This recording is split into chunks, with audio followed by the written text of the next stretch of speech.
ನಾವು ವಿಶೇಷ ಕಾರ್ಯಕ್ರಮಕ್ಕೆ ಸ್ವಾಗತ. ನಾನು ಸುಷ್ಮಿತಾ ನಟರಾಜ್. ಇವತ್ತು ನಮ್ಮ ಜೊತೆ ಒಬ್ರು ವಿಶೇಷ ವ್ಯಕ್ತಿ ಇದ್ದಾರೆ. ಇವರು ಕೇವಲ ಕನ್ನಡ ಚಿತ್ರರಂಗ ಅಷ್ಟೇ ಅಲ್ಲ, ತಮಿಳು, ತೆಲುಗು, ತುಳು ಹೀಗೆ ಸಾಕಷ್ಟು ಚಿತ್ರ ಭಾಷೆಗಳಲ್ಲೂ ಸಹ ನಟಿಸಿ ಎಲ್ಲರ ಮನಸ್ಸನ್ನ ಗೆದ್ದಿದ್ದಾರೆ. ಇನ್ನು ನಮ್ಮ ಕನ್ನಡ ಚಿತ್ರರಂಗದಲ್ಲಿ ಮಹಿಳಾ ನಿರ್ಮಾಪಕರಿರೋದು ಬಹಳ ಕಡಿಮೆ, ಆದರೆ ಇವತ್ತಿಗೂ ಸಹ ಸಾಕಷ್ಟು ಸಿನಿಮಾಗಳನ್ನ ಈಕೆ ನಿರ್ಮಿಸಿದ್ದಾರೆ. ಇನ್ನು ಇದೀಗ ನಮ್ಮ ಜೊತೆ ಇರುವಂಥವ್ರು ಬೇರೆ ಯಾರೂ ಅಲ್ಲ, ಖ್ಯಾತ ನಟಿ ಮತ್ತು ನಿರ್ಮಾಪಕಿ ಆಗಿರುವಂತಹ ಅನಿತಾ ರಾಣಿ ಮೇಡಮ್ ಅವರು ಇವತ್ತು ನಮ್ಮ ಜೊತೆ ಇದ್ದಾರೆ. ಮೊದಲಿಗೆ ಅವ್ರನ್ನ ಕಾರ್ಯಕ್ರಮಕ್ಕೆ ಬರ್ಮಾಡ್ಕೊಳ್ಳೋಣ. ಮೇಡಮ್, ಕಾರ್ಯಕ್ರಮಕ್ಕೆ ಸ್ವಾಗತ. ನಮಸ್ತೆ. ಹೇಗಿದ್ದೀರಾ? ನಾನು ಚೆನ್ನಾಗಿದ್ದೀನಿ, ನೀವು ಹೇಗಿದ್ದೀರಿ? ನಾನು ತುಂಬಾ ಚೆನ್ನಾಗಿದ್ದೀನಿ ಮ್ಯಾಮ್. ಎಸ್ ಮ್ಯಾಮ್, ನೀವು ಇಂಡಸ್ಟ್ರಿಗೆ ಬಂದಿದ್ದು ಯಾವ ರೀತಿ, ಯಾವ ಏಜಲ್ಲಿ ಬಂದ್ರಿ? ತುಂಬ ಚಿಕ್ಕವಳು, ಬಟ್ ಏಜು ತುಂಬ ಚಿಕ್ಕವಳು. ಮೋಸ್ಟ್ಲಿ ಒಂದು 16 ಇಯರ್ಸ್ ಒಳಗಡೆ ಇದ್ದಾಗಲೇ ಬಂದೆ. ಆಯಿತು, ಒಂದು 30-35 ವರ್ಷ ಆಯಿತು. ಬಂದಾಗ್ಲಿಂದನೇ ಸಿನಿಮಾನೇ ಹಾಗೆ ನಡ್ಕೊಂಡು ಹೋಯ್ತು. ಎಸ್ ಮ್ಯಾಮ್, ನೀವು ನಟಿಸಿದಂತಹ ಮೊದಲ ಸಿನಿಮಾ ಯಾವುದು? ಮೊದಲನೇ ಸಿನಿಮಾ ಅವಳೇ ನನ್ನ ಹೆಂಡತಿ. ಅವಳೇ ನನ್ನ ಹೆಂಡತಿ, ಅದರಲ್ಲಿ ಒಂದು ಚಿಕ್ಕ ಕಾಶಿನಾಥ್ ಅವ್ರ ಜೊತೆಲಿ ಒಂದು ಚಿಕ್ಕ ಪಾತ್ರ ಮಾಡಿದೆ, ಒಂದು ಸೆನ್ಸರ್ ಗರ್ಲ್. ಅದರಲ್ಲಿ ತುಂಬ ಚೆನ್ನಾಗಿತ್ತು. ನಾನು ಸೆನ್ಸಸ್ಗೆ ಹೋಗ್ತೀನಿ, ಆವಾಗ ಅವರ ಮನೇಲಿ ಹೆಣ್ಣು ಹುಡುಕ್ತಾ ಇರ್ತಾರೆ. ಹುಡುಗಿ ಆಗ್ಬೋದಾ ಅಂತ, ನನ್ನ ಮದುವೆ ಆಗ್ತೀಯಾ ಅಂತ ಕಾಶಿನಾಥ್ ಅವ್ರದ್ದು ಗೊತ್ತಲ್ಲ, ಕಾಮಿಡಿ ಇದೆಲ್ಲ. ಅದಕ್ಕೆ ನಾನಂದೆ, ನಾನು ಸೆನ್ಸಸ್ಸಿಗೆ ಬಂದಿದ್ದು ಮದುವೆ ಆಗಕ್ಕಲ್ಲ ಅಂತ ಹೇಳ್ಬಿಟ್ಟು ಅವ್ರ ಕೆನ್ನೆ ಹೊಡೆಯೋದು. ಅದು ಇಂಟರ್ವ್ಯೂ ಎಲ್ಲ ಹಾಗೇ ಇತ್ತು. ಹಾಗೆ ನಾನು ರೋಡಲ್ಲಿ ಯಾರಾದ್ರೂ ಹೋದ್ರೆ ಹುಷಾರಪ್ಪ ಕೆನ್ನೆಗೊಡದ್ ಬಿಡ್ತಾರೆ. ಅವಾಗ ಅಷ್ಟೆಲ್ಲ ಮೈಂಡ್ ಏನು ನಮ್ಗೆ ಇರ್ಲಿಲ್ಲ, ಏನೋ ಮಾಡ್ಕೊಂಡು ಬರ್ತಿದ್ವಿ. ಮ್ಯಾಮ್, ಇನ್ನು ಇಂಡಸ್ಟ್ರಿಗೆ ಬರ್ಲೇಬೇಕು ಅಂತ ಬಂದ್ರ ಅಥವಾ ಯಾವುದೋ ಒಂದು ಕಾರಣಾಂತರಗಳಿಂದ ಬಂದ್ರ? ಒಂಥರ ನನಗೆ ಚಿಕ್ಕವಳಿದ್ದಾಗ ನಾನು ಕೂರ್ಗ್ ಹೇಳ್ಬಿಡ್ತೀನಿ. ನಾನು ಹುಟ್ಟಿದ್ದು ಬೆಳೆದಿದ್ದೆಲ್ಲ ಕೊಡಗಿನ ಭಾಗಮಂಡಲ, ಅಲ್ಲಿಂದ ಒಂದು 7 ಕಿಲೋಮೀಟ್ರು, ಒಂದು ಕುಯ್ಯಮುಡಿ ಮನೆ ಅಂತ ನಮ್ಮ ಫ್ಯಾಮ್ಲಿ ಹೆಸರು. ಅಲ್ಲಿ ಹುಟ್ಟಿ ಬೆಳೆದಿದ್ದು. ಅಪ್ಪ ಆಗನ ಪೌರಾಣಿಕ ನಾಟಕದಲ್ಲೆಲ್ಲ ಮಾಡ್ತಿದ್ರು, ನಾನಂತೂ ನೋಡಿಲ್ಲ. ಬಟ್ ಅಪ್ಪನ ಜೊತೆ ನಾನು ತುಂಬ ಸಿನಿಮಾ ನೋಡ್ತಿದ್ದೆ. ಆ ಸಿನಿಮಾ ನೋಡಬೇಕಾದ್ರೆ ನನಗೆ ಸಿನಿಮಾ ಅಂದರೆ ಏನು ಅಂತ ಗೊತ್ತಿಲ್ಲದೆ ಸಿನಿಮಾಕ್ಕೆ ಬಂದಿದ್ದು ನಾನು. ಅಂದರೆ ಸಿನಿಮಾಗಳು ನೋಡ್ತಿರ್ಬೇಕಂದ್ರೆ ನಾನು ಮಾಡಬೇಕು. ಆಮೇಲೆ ಆಗ ಟಿ ವಿ ಎಲ್ಲ ಇರಲಿಲ್ಲ, ತುಂಬ ರೇಡಿಯೋಗಳಲ್ಲಿ ಸಿನಿಮಾ ಬರ್ತಿತ್ತು. ಆಮೇಲೆ ಸಿಕ್ಕಾಬಟ್ಟೆ ಆಗನ ಪತ್ರಿಕೆಗಳು ಓದೋದು, ಮ್ಯಾಗ್ಝಿನ್ಗಳು ಓದೋಂಥ ಅಭ್ಯಾಸಗಳು, ಸುಧಾ, ತರಂಗ ಆ ಥರ ಎಲ್ಲ ಬರ್ತಿತ್ತು. ಆವಾಗ ಅದೆಲ್ಲೋ ತಲೆಯಲ್ಲಿ ಒಂದು ಸರಿ ನಾನು ಸಿನಿಮಾಗೆ ಸೇರಬೇಕು, ಅಂದರೆ ಸಿನಿಮಾ ಅಂದರೆ ಏನು ಅಂತ ಗೊತ್ತಿಲ್ಲದೆ ಇಂಡಸ್ಟ್ರಿಗೆ ಬಂದವಳು ನಾನು. ನೀವು ಫಸ್ಟ್ ಟೈಮ್ ಮೇಕಪ್ ಹಾಕೊಂಡಾಗ, ಬಣ್ಣ ಹಚ್ಚಿದಾಗ ಯಾವ ರೀತಿ ಅನ್ನಿಸ್ತು ನಿಮಗೆ? ನಾನು ಸ್ವಲ್ಪ ಆಗೆಲ್ಲ ಸಿಕ್ಕಾಬಟ್ಟೆ ದೊಡ್ಡ ದೊಡ್ಡ ಲೈಟ್ಗಳು ಇದೆಲ್ಲ ಸ್ವಲ್ಪ ಎಲ್ರಿಗೂ ಭಯ ಇದ್ದೇ ಇರುತ್ತೆ. ಹಿರಿಯ ಕಲಾವಿದರು ಫಸ್ಟ್ ನಾನು ಜಯಂತಿಯಮ್ಮ ಜೊತೆ ಆ್ಯಕ್ಟ್ ಮಾಡಿದೆ, ನಾಗಾಭರಣ ಸರ್ದು. ಹಾಗೆಲ್ಲ ಆದಾಗ ಒಂದು ಸ್ವಲ್ಪ ಇದ್ದೇ ಇರುತ್ತೆ. ಯಾರಾದರೂ ಅದು ಆಗ ಅಲ್ವಾ, ನಾನೊಂದು 30 ವರ್ಷ 90ರಲ್ಲಿ ಹೇಳ್ತಾ ಇರೋದು. ಖಂಡಿತ ಆಯಿತು, ನನಗೆ ಸ್ವಲ್ಪ ತುಂಬ ಭಯ ಇತ್ತು. ನನಗೆ ಯಾರಾದರೂ ಏನಾದರೂ ಅಂದ್ಬಿಟ್ಟು ಸಿಕ್ಕಾಬಿಟ್ಟೆ ಭಯ ಪಡ್ತಾ ಇದ್ದೆ. ಎಸ್ ಮ್ಯಾಮ್, ನಾನು ಇವಾಗ ಕೇಳ್ಪಟ್ಟೆ, ಬಹಳ ದಿನಗಳ ನಂತರ ಮೇಕಪ್ ಹಾಕೊಂಡ್ರಿ, ಅದಕ್ಕೋಸ್ಕರ ನೀವು ಒಂದು ಸ್ವಲ್ಪ ಅತ್ರಿ ಅನ್ನೋದನ್ನ ನಾನು ಕೇಳ್ಪಟ್ಟೆ. ಯಾಕೆ ಮ್ಯಾಮ್, ಏನಾಯಿತು? ಗೊತ್ತಿಲ್ಲ, ತುಂಬ ದಿನ ಮತ್ತೇನು ಯಾಕೋ ಗೊತ್ತು, ತುಂಬ ಎಮೋಷನ್ದ ತುಂಬ ದಿನ. ಅಂದರೆ ಈಗ ಒಂದು 2 ವರ್ಷ ಆಯಿತು. ಒಂದು ಸಾಯಿ ಪ್ರಕಾಶ್ ಅವ್ರದ್ದೊಂದು ಸೆಪ್ಟೆಂಬರ್ 10 ಅಂತ ಒಂದು ಸಿನಿಮಾ ಮಾಡಿದೆ. ಕಂಟಿನ್ಯೂ 20 ದಿವಸ 30 ದಿವಸ ಕೆಲಸ ಮಾಡ್ತಾ ಇದ್ದಾಗ ಇಲ್ಲ, ಸಡನ್ನಾಗಿ ಇಲ್ಲ. ಹಾಗೆ ಆ ಮೇಕಪ್ ಹಾಕಬೇಕಂದ್ರೆ ಗೊತ್ತಿಲ್ದಂಗೆ ಮನಸ್ಸಿಗೆ ಒಂದು ಸ್ವಲ್ಪ ನೋವಾಯಿತು. ಆ ಎಮೋಷನ್ನು ಏನು ಮಾಡೋಕ್ಕಾಗಲ್ಲ. ಫುಲ್ ಟೈಮ್ ಕಲಾವಿದರಾಗಿರಬೇಕು ಅಂತ ಆಸೆ ಪಟ್ಟಿದ್ದು, ಕೆಲಸಗಳು ಈ ನಡುವೆ ಇಲ್ಲ. ಮೇಕಪ್ ಹಾಕಿ ತುಂಬ ದಿನಗಳಾಯಿತು. ಅದು ಗೊತ್ತಿಲ್ದಂಗೆ ಒಂದು ಎಮೋಷನ್ನು, ಮನಸ್ಸಿಗೆ ಬೇಜಾರಾಯಿತು ಅಷ್ಟೇ. ಇನ್ನು ಹಿರಿಯ ಕಲಾವಿದರಿಗೆ ಇವಾಗ ನೀವು ಹೇಳೋದನ್ನೇ ತಗೊಂಡ್ರೆ ಸಾಕಷ್ಟು ಜನರಿಗೆ ಕೆಲಸ ಇಲ್ಲ ಅನ್ನುವಂತಹ ಮಾತನ್ನ ಹೇಳಿದ್ರಿ. ಯಾವ ಕಾರಣಕ್ಕೆ, ಅಂದ್ರೆ ಎಲ್ಲಿ ಏನ್ ತಪ್ಪಾಗ್ತಾ ಇದೆ, ಏನಕ್ಕೆ ಚಾನ್ಸ್ಗಳು ಸಿಗ್ತಾ ಇಲ್ಲ ಅನ್ನಿಸ್ತಿದೆ ನಿಮ್ಮ ಪ್ರಕಾರ? ನನಗೂ ಒಂದು ಕ್ವಶನ್ ಮಾರ್ಕು. ಮೋಸ್ಟ್ಲಿ ನಮ್ಮನ್ನು ಈಗ ಬರೋ ಆ ಜನ್ರೇಷನ್ನು ಇವರೆಲ್ಲ ನಮ್ಮನ್ನು ಮರ್ತಿದ್ದಾರೆ ಅನ್ನೋ ಅನಿಸ್ತಾ ಇದೆ. ಆಮೇಲೆ ಹಳೇ ನಿರ್ದೇಶಕರಿಗೆ ಕೆಲಸ, ಅವ್ರಿಗೂ ಕೆಲಸ ಇಲ್ಲ. ಅವರಿಗೆ ನಮ್ಮನ್ನೆಲ್ಲ ಗೊತ್ತು, ಏಕೆಂದರೆ ಅವರೆಲ್ಲ ನಮ್ಮನ್ನು ಬೆಳೆಸಿದ್ದಾರೆ. ಒಂದೊಂದು ನಿರ್ದೇಶಕರ ಹತ್ರ ಒಂದು 10 ಸಿನಿಮಾಗಳಲ್ಲಿ ಆ್ಯಕ್ಟ್ ಮಾಡಿದ್ದೀವಿ ನಾವು.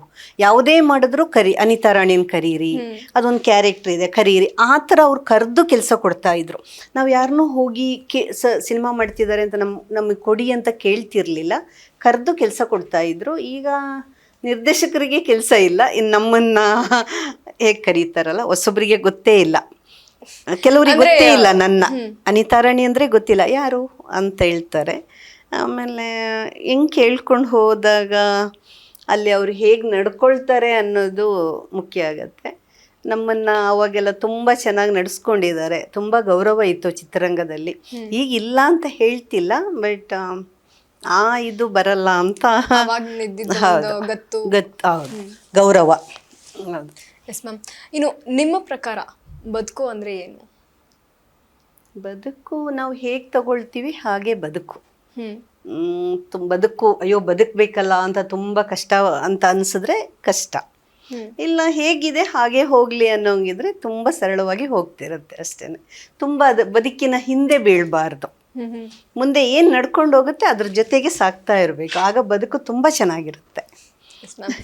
ಇನ್ನು ನೀವೊಬ್ಬ ನಿರ್ಮಾಪಕಿ ಆಗಿರೋದ್ರಿಂದ ಒಂದು ಸಿನಿಮಾದಲ್ಲಿ ಏನೆಲ್ಲ ಒಳಗೊಂಡಿರ್ಬೇಕು, ಏನೇನೆಲ್ಲ ಇರಬೇಕು? ನಿರ್ಮಾಪಕಿ ಇದೇನಾಯಿತು ಗೊತ್ತಾ, ಆಕಸ್ಮಿಕ ಬಂದೆ ನಿರ್ಮಾಪಕಿಯಾಗಿ.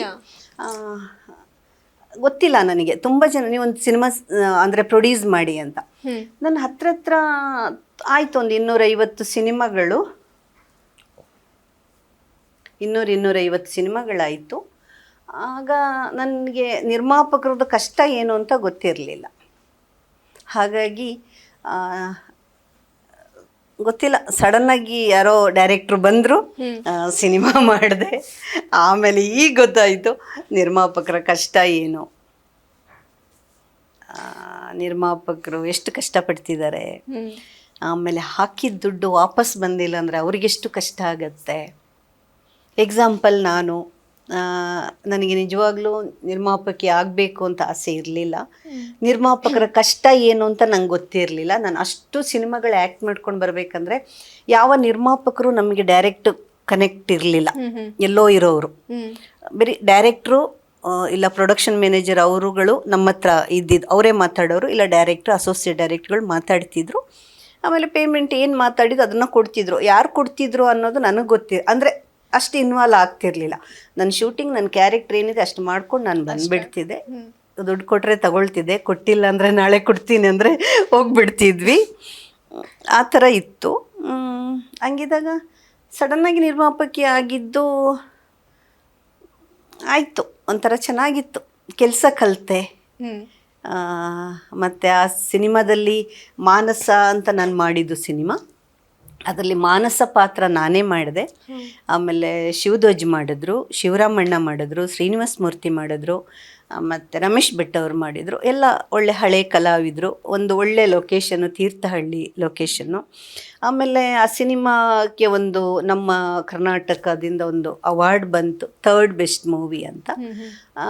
ಅಂದರೆ ಅದು ಪ್ರತಿಯೊಂದು ಹೆಣ್ಮಕ್ಳಿಗೂ ಒಂದು ಎಜುಕೇಷನ್ ಬೇಕು, ಅವಳು ವಿದ್ಯಾವಂತೆ ಆಗಬೇಕು, ಆದರೆ ಅವಳ ಕಾಲ ಮೇಲೆ ಅವಳು ನಿಂತ್ಕೊಳ್ಬೋದು ಅಂತೇಳೋ ಒಂದು ಮೆಸೇಜ್ ಇಟ್ಕೊಂಡು ಸಿನಿಮಾ ಮಾಡಿದ್ದು.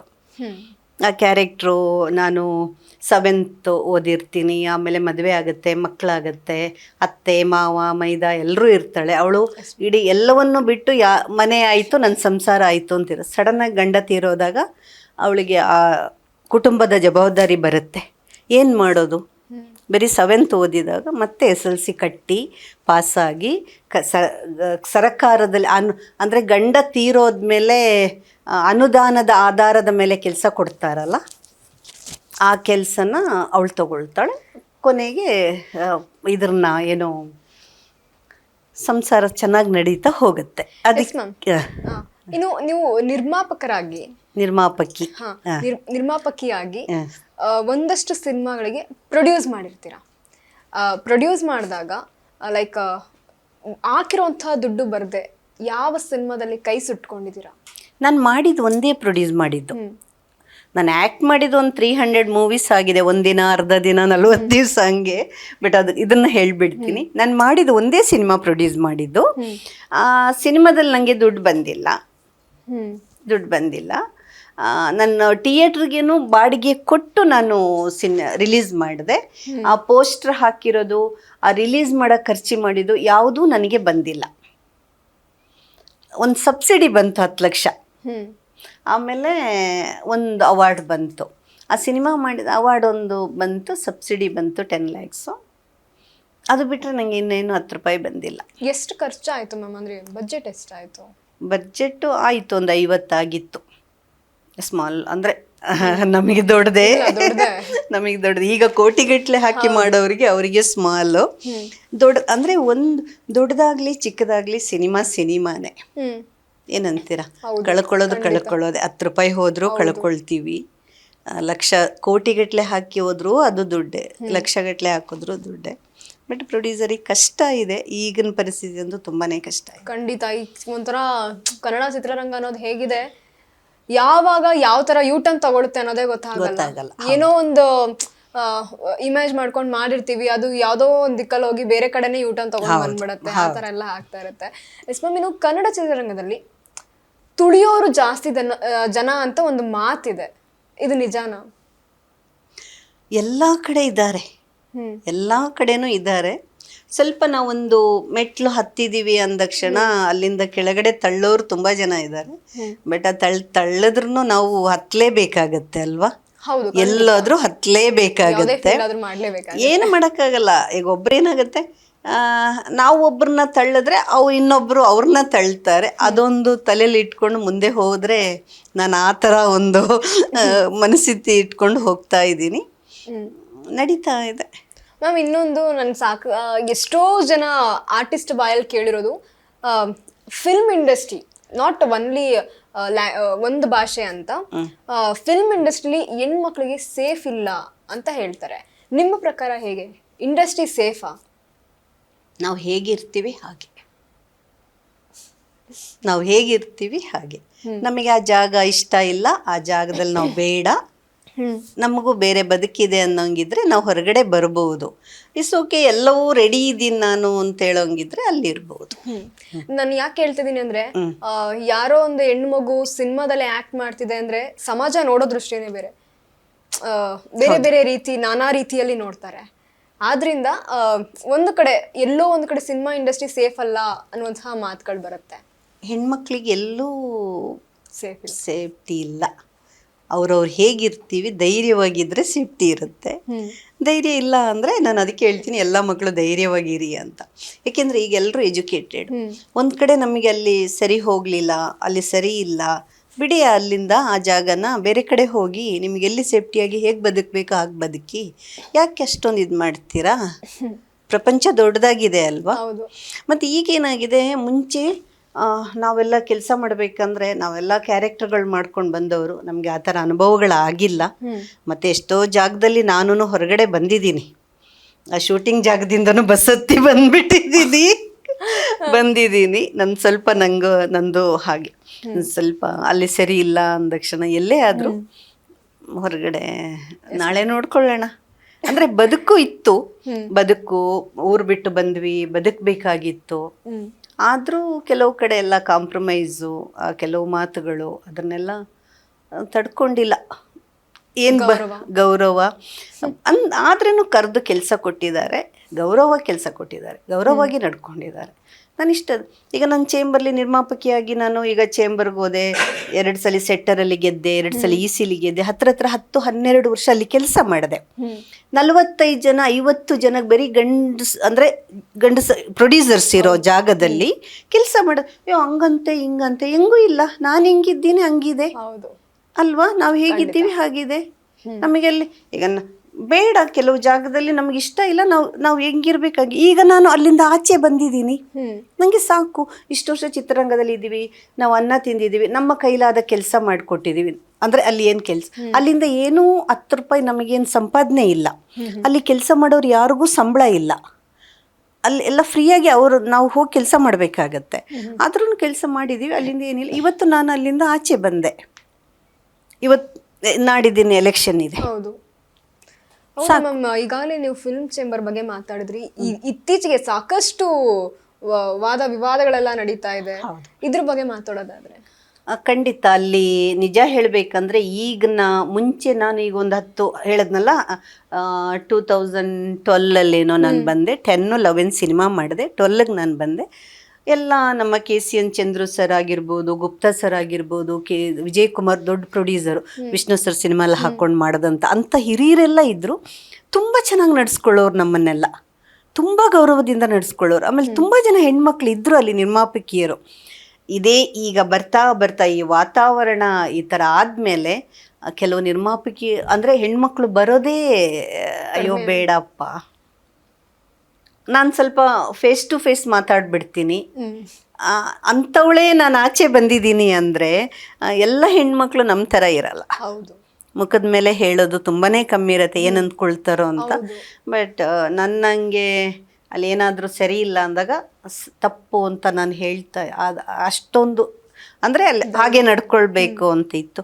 ಹಂಗೆ ನಾನು ಆಚೆ ಬಂದಿದ್ದೀನಿ. ಇನ್ನು ಪಾಪ ಹೆಣ್ಮಕ್ಳು ಎಲ್ಲ ಥರ ಇರಲ್ವಲ್ಲ, ಒಂದೇ ಥರ ಇರಲ್ವಲ್ಲ ಪಾಪ. ನಾನು ತುಂಬ ಜನ ಬರ್ತಿಲ್ಲ, ಕೆಲವರಿಗೆ ಹೊಸ್ದಾಗಿ ಬಂದವರು ಬರ್ತಿದ್ದಾರೆ. ನಡೆಸ್ಕೊಂಡು ಹೋಗ್ಲಿ, ಒಳ್ಳೇದಾಗಲಿ ಅಷ್ಟೇ ಚಿತ್ರರಂಗಕ್ಕೆ. ಅದನ್ನೊಂದು ನಾನು ಯಾವತ್ತೂ ನಮ್ಮ ಚೇಂಬರಿಗೆ ಹತ್ರ 90 ವರ್ಷ 100 ವರ್ಷದ ಇತಿಹಾಸ ಇದೆ. ತುಂಬ ಕಷ್ಟಪಟ್ಟು ಕಟ್ಟಿದ್ದಾರೆ. ಕನ್ನಡ ಚಿತ್ರರಂಗ ಅಂದ್ರೇನು ತುಂಬ ಒಳ್ಳೆಯ ಹೆಸರಿದೆ, ಎಲ್ಲೋವರೆಗೂ ಹೋಗಿದೆ ಇವತ್ತು ಚಿತ್ರರಂಗ.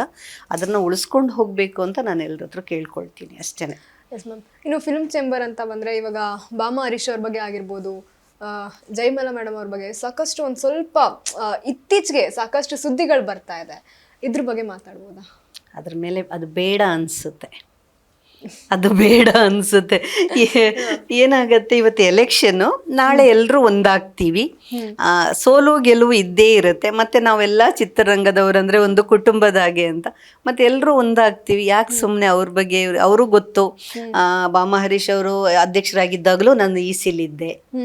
ಆಮೇಲೆ ಗೋವಿಂದ್ ಸರ್ ಅಧ್ಯಕ್ಷರಾದ್ರು, ನಾನು ಕಮಿಟಿಲಿದ್ದೆ. ನಾನು ಒಂದು 2-3 ಸಲ ಎಲೆಕ್ಷನ್ ನಿಂತಿಲ್ಲ ಅಂದರೂ ನನ್ನ ಕಮಿಟಿಗೆ ಹಾಕ್ಕೊಂಡಿದ್ರು, ಅಂದರೆ ಕೆಲಸ ಮಾಡ್ತೀನಿ ಅಂತ.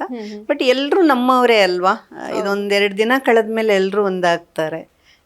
ಇವಾಗ ಎಲೆಕ್ಷನ್ ಅನ್ನೋ ಹೀಟಲ್ಲಿ ಈ ತರ ಎಲ್ಲ ಆಗ್ತಾ ಇದೆ ಅಷ್ಟೇ. ಸೋಲು ಗೆಲುವಿನ ಮಧ್ಯದಲ್ಲಿ ಈ ತರ ಎಲ್ಲ ಆಗ್ಲೇಬೇಕಲ್ಲ. ನನ್ನ ಮೇಲೆ ನೀವು, ನಿಮ್ಮ ಮೇಲೆ, ಹಂಗೆ ಎಕ್ಸಾಂಪಲ್ ಹೇಳ್ತಾ ಇದ್ದೀನಿ. ಅದಾಗತ್ತೆ ನಾಳೆ, ಮತ್ತೆ ಎಲ್ಲರೂ ಒಂದಾಗ್ತೀವಿ. ಯಾಕೆ ಸುಮ್ಮನೆ ಅದ್ರ ಅಲ್ವಾ, ಇರ್ಲಿ. Yes ma'am. ಇನ್ನು ಕೆಲವೊಂದಷ್ಟು ಕ್ಷೇತ್ರದಲ್ಲಿ ಅಂದರೆ ತಗೊಂಡ್ರೆ ಸಿನಿಮಾ ಇಂಡಸ್ಟ್ರಿನೇ ಆಗಿರ್ಬೋದು, ಅದರಲ್ಲೂ ಸಹ ಕೆಲವೊಂದಷ್ಟು ಜನ ಏನು ಮಾಡ್ತಾರೆ ಅಂದರೆ, ಅಯ್ಯೋ ನನಗೇನಕ್ಕೆ, ನಾನು ಮಾತಾಡಲ್ಲ ಅಂತ ಹೇಳಿ ಸುಮ್ಮನೆ ಆಗ್ತಾರೆ. ಅಂತಹ ವಿಚಾರದ ನೋಡಿದಾಗ ಕೆಲವೊಂದಷ್ಟು ಜನ ಅದಕ್ಕೆ ಪಟ್ಟಿ ಕೊಡೋದು, ಈ ಹುಡುಗಿಗೆ ಅಹಂ, ಎಲ್ಲರ ಮುಂದೆ ಆಟಿಟ್ಯೂಡ್ ಅನ್ನುವಂತಹ ಒಂದಷ್ಟು ಪಟ್ಟಿಗಳನ್ನ ಕೊಟ್ಬಿಡ್ತಾರೆ.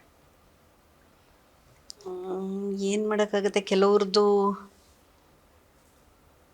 ಎಲ್ಲರೂ ನಾನು ಅಂದ್ಕೊಂಡಂಗೆ ಇರೋಕ್ಕಾಗಲ್ಲ.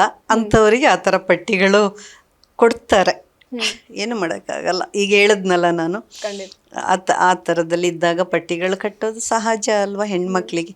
ಇನ್ಯಾರು ಸಿಗ್ತಾರೆ ಹೆಣ್ಮಕ್ಳಿಗೆ? ಅಂದರೆ ಒಂಚೂರು ಹೇಳಿದಾಗ ನೋವು ಆಗುತ್ತೆ. ಸುಲಭವಾಗಿ ಸಿಗ್ತಾರೆ, ಸುಲಭವಾಗಿ ಹಿಂಗೆ ತೋರಿಸ್ಬೋದು. ಅದು ತುಂಬ ತಪ್ಪು. ಏಕೆಂದರೆ ನಮ್ಮ ಮನೇಲೂ ಹೆಣ್ಮಕ್ಳು ಇರ್ತಾರೆ.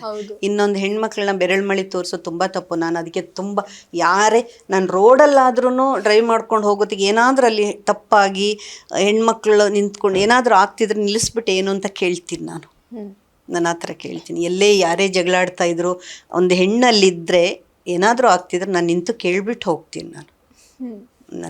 ನಾನು ಆ ಥರ ಸಪೋರ್ಟ್ ಮಾಡ್ತೀನಿ.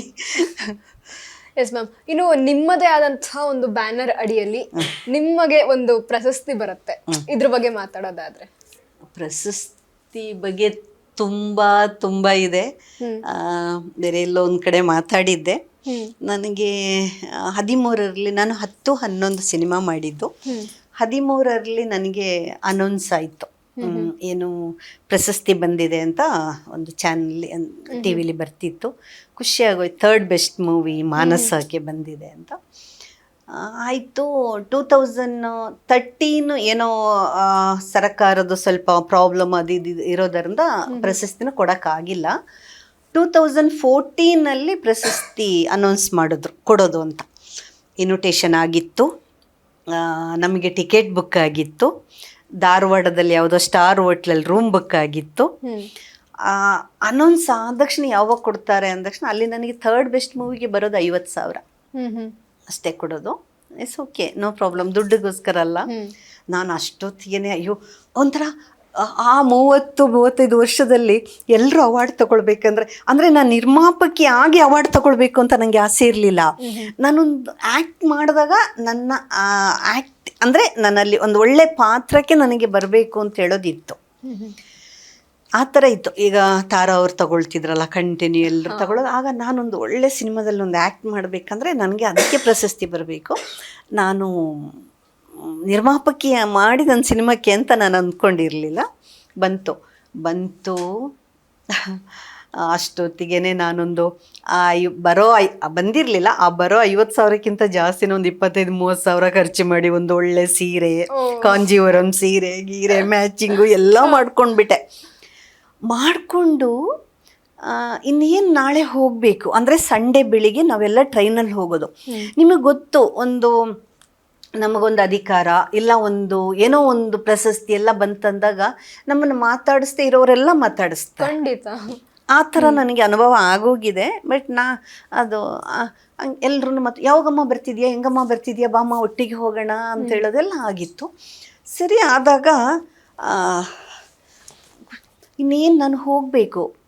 ಭಾನುವಾರ ಬೆಳಿಗ್ಗೆ ಟ್ರೈನು, ಸಾಯಂಕಾಲ ಅಲ್ಲಿ ಫಂಕ್ಷನ್ ಇರೋದು ಎಲ್ಲಿ, ಧಾರವಾಡದಲ್ಲಿ. ಶುಕ್ರವಾರ ಸಾಯಂಕಾಲ ಯಾರೋ ಪುಣ್ಯಾತ್ಮರು ನನ್ನ ಸಿನಿಮಾಕ್ಕೆ ಸ್ಟೇ ತಗೊಂಡು ಬಂದರು. ಒಂದೇ ಒಂದು ಮಾನಸಕ್ಕೆ ಮಾತ್ರ ಸ್ಟೇ ತಗೊಂಡು ಬಂದರು. ಯಾರೋ ಒಬ್ಬರು ಹೇಳಿದ್ರು, ನೋಡಮ್ಮ ನಿನ್ನ ಸಿನಿಮಾಕ್ಕೆ ಎಲ್ಲರೂ ನನ್ನನ್ನು ಏನಮ್ಮ ಅಂತಲೇ, ಈಗ ಹಂಗೆ ಆಗೋಗ್ಬಿಟ್ಟಿದೆ. ನನ್ನನ್ನು ಹೆಸರೇಳಿ ಯಾರು ಅನಿತಾ ರಾಣಿ ಮೇಡಮ್ಮ ಅಂತೆಲ್ಲ, ಈಗ ಹೊಸಬ್ರು ಬಂದವರು ಮಾತ್ರ ಮೇಡಮ್ ಅಂತ ಕರೀತಾರೆ. ಮತ್ತು ಹಳಬ್ರೆಲ್ಲ ಏನಮ್ಮ ಬಾಮ್ಮ ಏನಮ್ಮ ಆ ಥರ ಇದೆ.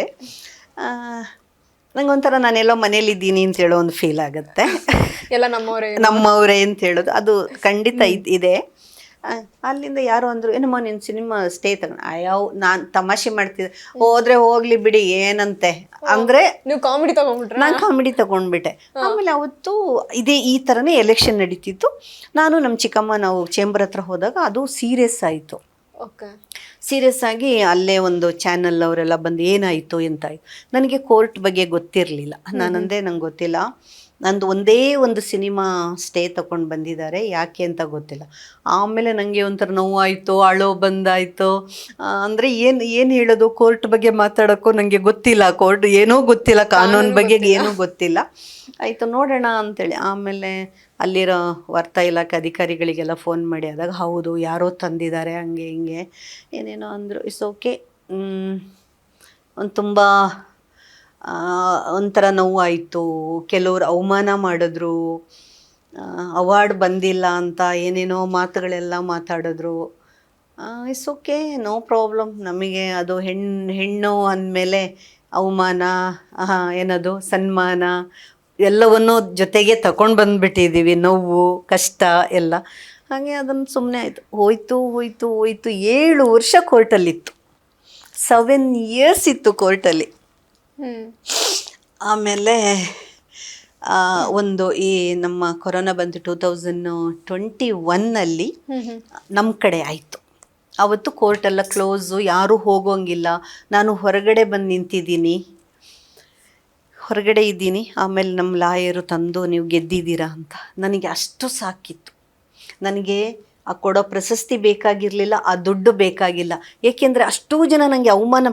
ಒಂದು ಪ್ರಶಸ್ತಿ ಅದು ನಾವು ಸಂಪಾದನೆ ಮಾಡೋದು. ಇವತ್ತು ನಿಮ್ಮ ಹೆಸರು ನೀವು ಸಂಪಾದನೆ ಮಾಡಿರೋದು ಅದಲ್ಲ. ಅವಾರ್ಡಿಂದ ಅನಿತಾ ರಾಣಿ ಅಲ್ಲ, ಅನಿತಾ ರಾಣಿಯಿಂದ ಅವಾರ್ಡು. ಅನಿತಾ ರಾಣಿ ದುಡ್ಡು ಹಾಕಿ ಸಿನಿಮಾ ಮಾಡಿದ್ದಕ್ಕೆ ಅದು ಅವಾರ್ಡ್ ಬಂತು. ಅಂದರೆ ಒಂದು ಹೇಳ್ತೀನಿ, ಯಾರ ಕಡೆಯಿಂದ ಇಂಪ್ಲುಯೆನ್ಸ್ ಮಾಡಿಸ್ಲಿಲ್ಲ, ಯಾರಿಗೂ ಲಂಚ ಕೊಟ್ಟಿಲ್ಲ, ನ್ಯಾಯವಾಗಿ ಬಂದಂಥ ಅವಾರ್ಡ್ ನನಗೆ.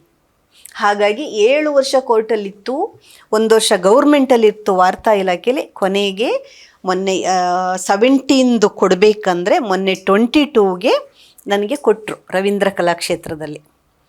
ಕೆಲವರು ಹೇಳಿದ್ರು ಹೋಗ್ಬಿಟ್ಟು ಲೆಟ್ರ್ ಕೊಟ್ಟು ತಗೊಳ್ಳಿ. ನಾನು ತಗೊಳ್ಳಲ್ಲ, ಕೊಡೋಂಗಿದ್ರೆ ನನಗೆ ಗೌರವವಾಗಿ ಸ್ಟೇಜಲ್ಲೇ ಕರೆದು ಕೊಡಲಿ ಅಂತ. ಅದು ಆಗ ಕಾಂಗ್ರೆಸ್ ಗೌರ್ಮೆಂಟ್ ಇತ್ತು, ಅದರಲ್ಲಿ ಸಿದ್ದರಾಮಯ್ಯ ಅವ್ರ ಹೆಸರಿದೆ, ರೋಷನ್ ಬೇಗ್ ಸರ್ ಹೆಸರಿದೆ. ನನಗೆ ಬೊಮ್ಮಾಯಿ ಅವರಿದ್ದಾಗ ಕರೆದು ಕೊಟ್ಟರು. ನಿಮಗೆ ನನ್ನ ಫೋಟೋ ತೋರಿಸ್ದೆ ಅನಿಸುತ್ತೆ, ಕೊಟ್ಟರು. ಒಟ್ಟಿನಲ್ಲಿ ಒಂದು ನಮಗೆ ಅಂತ ಸಿಕ್ಕಬೇಕಿದ್ರೆ ಯಾರೇ ಎಷ್ಟೇ ಕಲ್ಲಾಗಲಿ, ಯಾರೇ ಏನೇ ಮಾಡಲಿ, ಅದು ಪಾತಾಳದಲ್ಲಿದ್ದರೂ ನಮಗೆ ಸಿಕ್ಕೇ ಸಿಕ್ಕತ್ತೆ. ಅದು ಒಂದು ನನಗೆ ಸಿಕ್ಕಬೇಕು ಅಂತ ಸಿಕ್ಕಲ್ಲ ಅಂದರೆ ಸಿಕ್ಕಲ್ಲ.